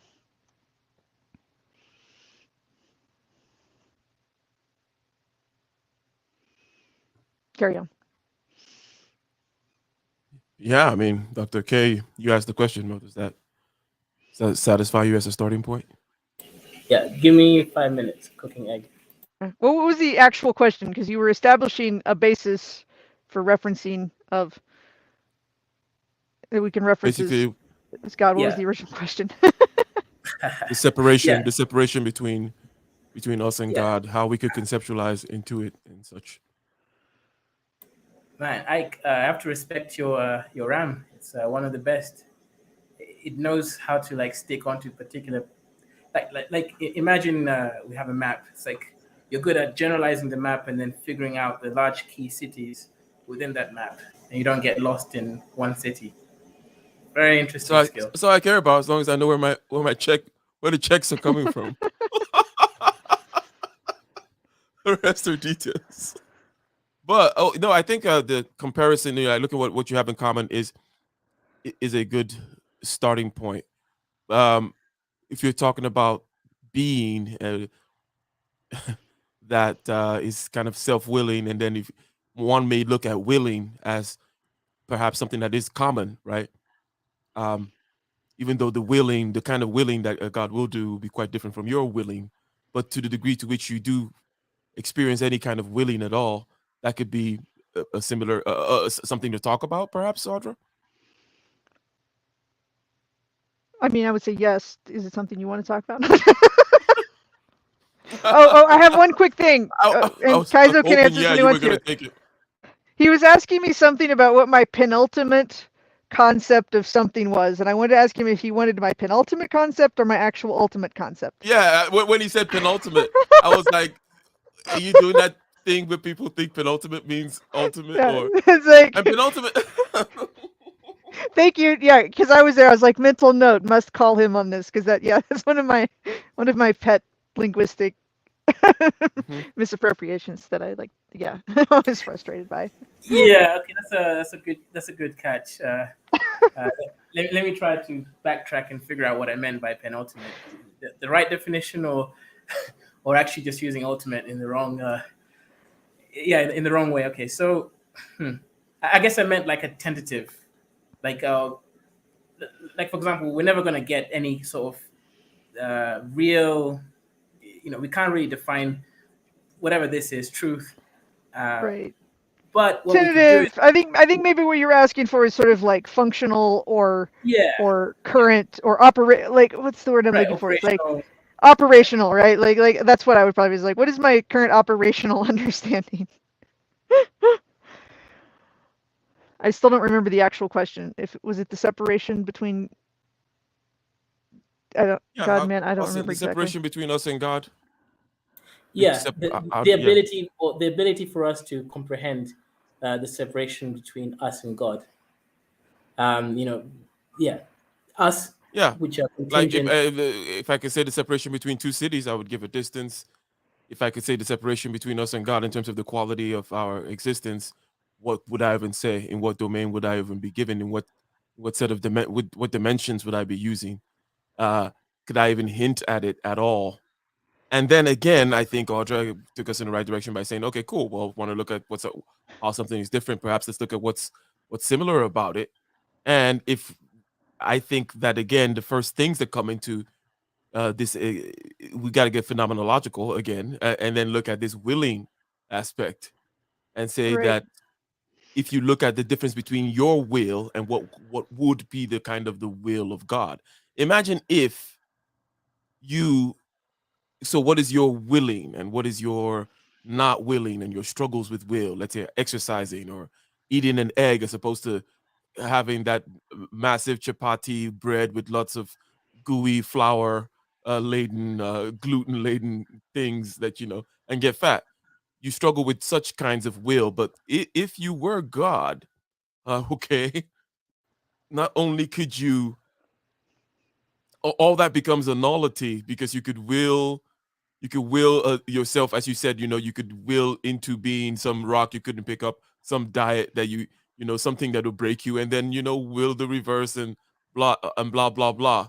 Um, now, perhaps this hasn't added much here because there's still some fuzziness about as to what willing actually is. But to add more fuzziness by going deeper into the psychological aspect of it, willing really is when you think you only do willing is winning somehow. Like there's a side of you that wins, and it always knows that it's going to win. What I mean is this: there is some side of you that's linguistic in nature. It's keeping track of things, and it's saying, should I choose A or should I choose B? Okay. Before it chooses A and then wills A to happen, the the A thing has already happened. And what is the A thing? The A thing has to do with probably metabolic and other kinds of cycles as to your particular character and physiology, right? Such that this is where you were just going to fall today. Deterministically, you were going to choose this today, and then a split second later or a second later, you willed that thing. And you're like, I willed it. And it's just like, eh, you know, uh, in other words, the willing that God will be doing would not be that kind of a willing at all. Yeah, well, I mean, I think, it is intuitive that we use the sort of the ing type verb, right? A thing that is an action that is going on, has started at some point in, and again, we're having to discuss it intemporally because language is locked in time, but as from in time as we would view it, has started at some time in the right, has been going on from some point before now, and is continuing to to go on for some indefinite time past the now, right? Because getting super meta, something popped in my head when you were talking was, it's like, right, the sort of the base level is like willing to will, right? Right. In order to will a thing, those things you were talking about, you have to be willing, and the sort of baseline willing, as we might conceptualize of it, is sort of the will being, willing to will. Um, and it does ring true that you're saying about there being some sort of winning, because it's like there is, you may, it's maybe not victory, but contingent upon winning or victory is having not been defeated, right? And so long as you continue, then you have, you are not yet defeated, right? And therefore it is in a sense a winning, right? Okay. So, such a being, if you were that being that could just, that had this true will, right? And that its will was therefore here's what I see that would happen, because you're not going to have these temporal wills anymore. You're going to have a permanent Right, will, right?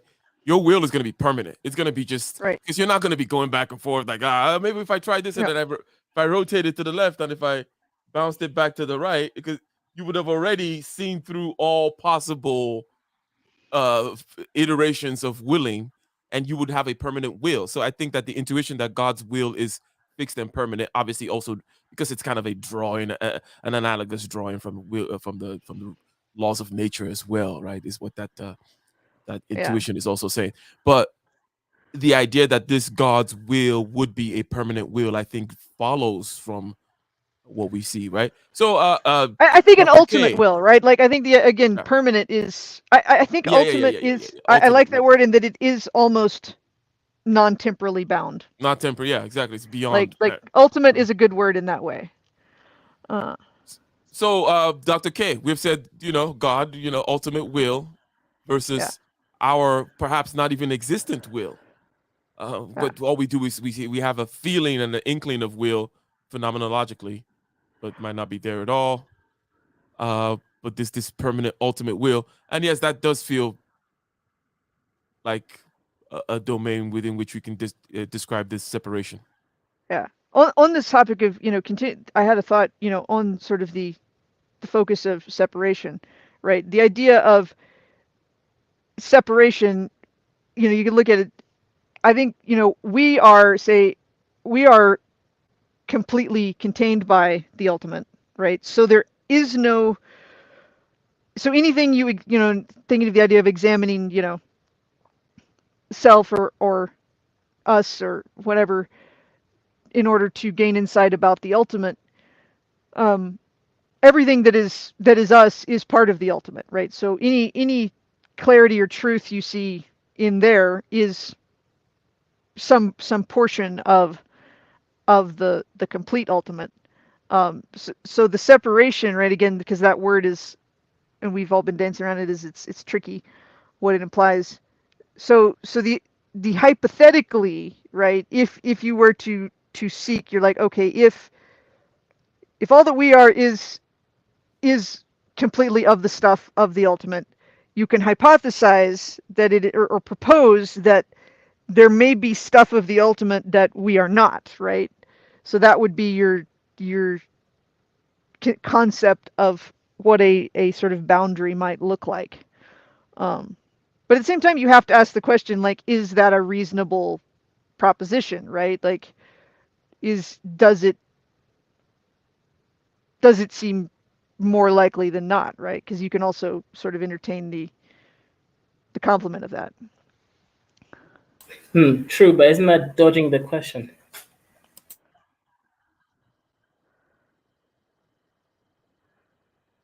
I mean, I don't think the first part was. I think the second part was sort of a like, it was the requisite, questioning the question. But Yeah, the second part, not the first part. yeah, Interesting. uh, Yeah, I mean, it's an occurrent. Go ahead. No, you go ahead. I had a current thought. Again, thinking about, okay, where if we're presuming sort of we're assuming that humans are in some way reflective of that which we're sort of seeking to look at. Thinking about, okay, where we're thinking sort of on a let's say a pseudo vertical comparison scale. It just occurs to me that it's like that, my personal, like, one of my operating concepts, right, is that one of the sort of most standout differentiations in the reality that we seem to exist is the difference between persons or souls or whatever, right? Like the consciousnesses, right? That there do seem to be independent of like kind, but clearly individualized, sort of interactive conscious agents, right? So I think that's an interesting way to look at it too, right? So the first place I'm going to go looking for, I'm like, okay, it's harder to look, okay, what is different between the way the way a person or a consciousness, as a human consciousness we understand it is, right? We can see kind of what it may have in common with our concept of God. And you guys have heard before, I use the authorial, perspective a lot, and has helped me seemingly illuminate things.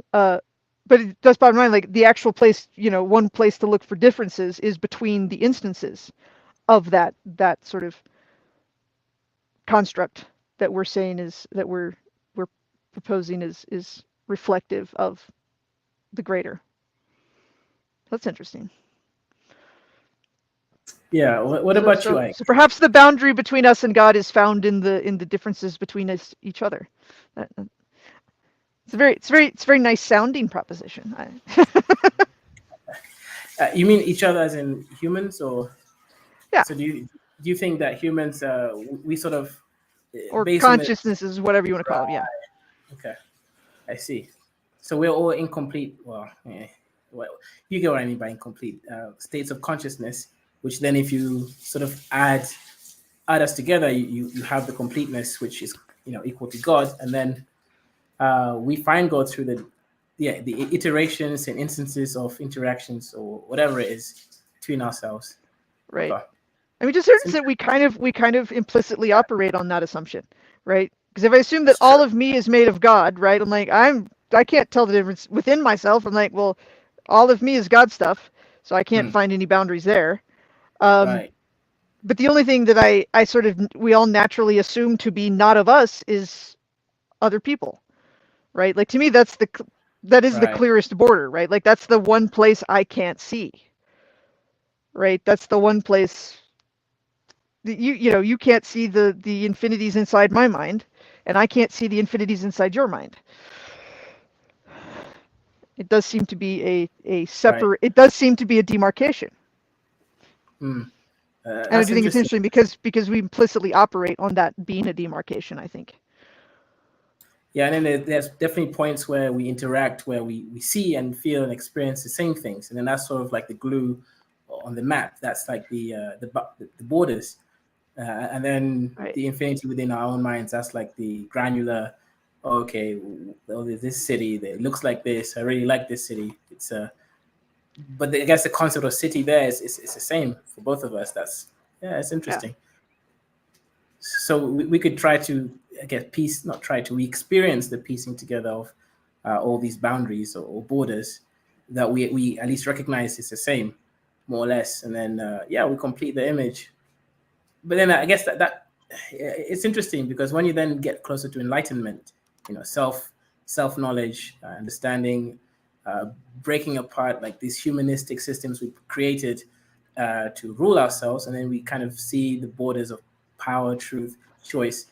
I guess you do find God through conceptualization.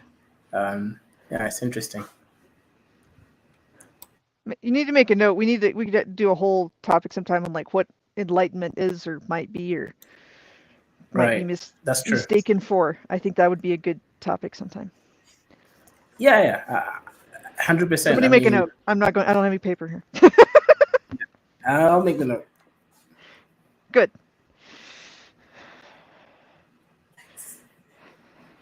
Okay.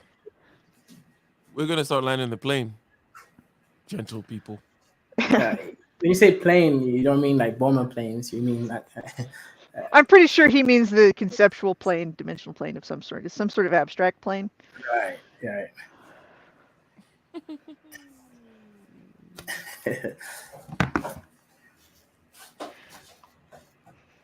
The plane has landed. No Ukrainians were killed in the landing of this plane. This abstract plane is our we send the abstract. That's our gift. Our virtue signaling is an abstract plane for Ukraine.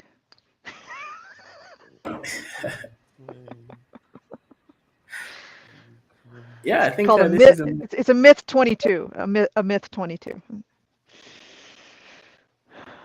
I think this is the most fun, free-flowing conversation we've seen on this channel. It was a good combo, right? We were talking about some real stuff, and then we got into some more esoteric stuff. It's a well-balanced meal. Indeed. All right, ladies and gentlemen, until next time, we're out.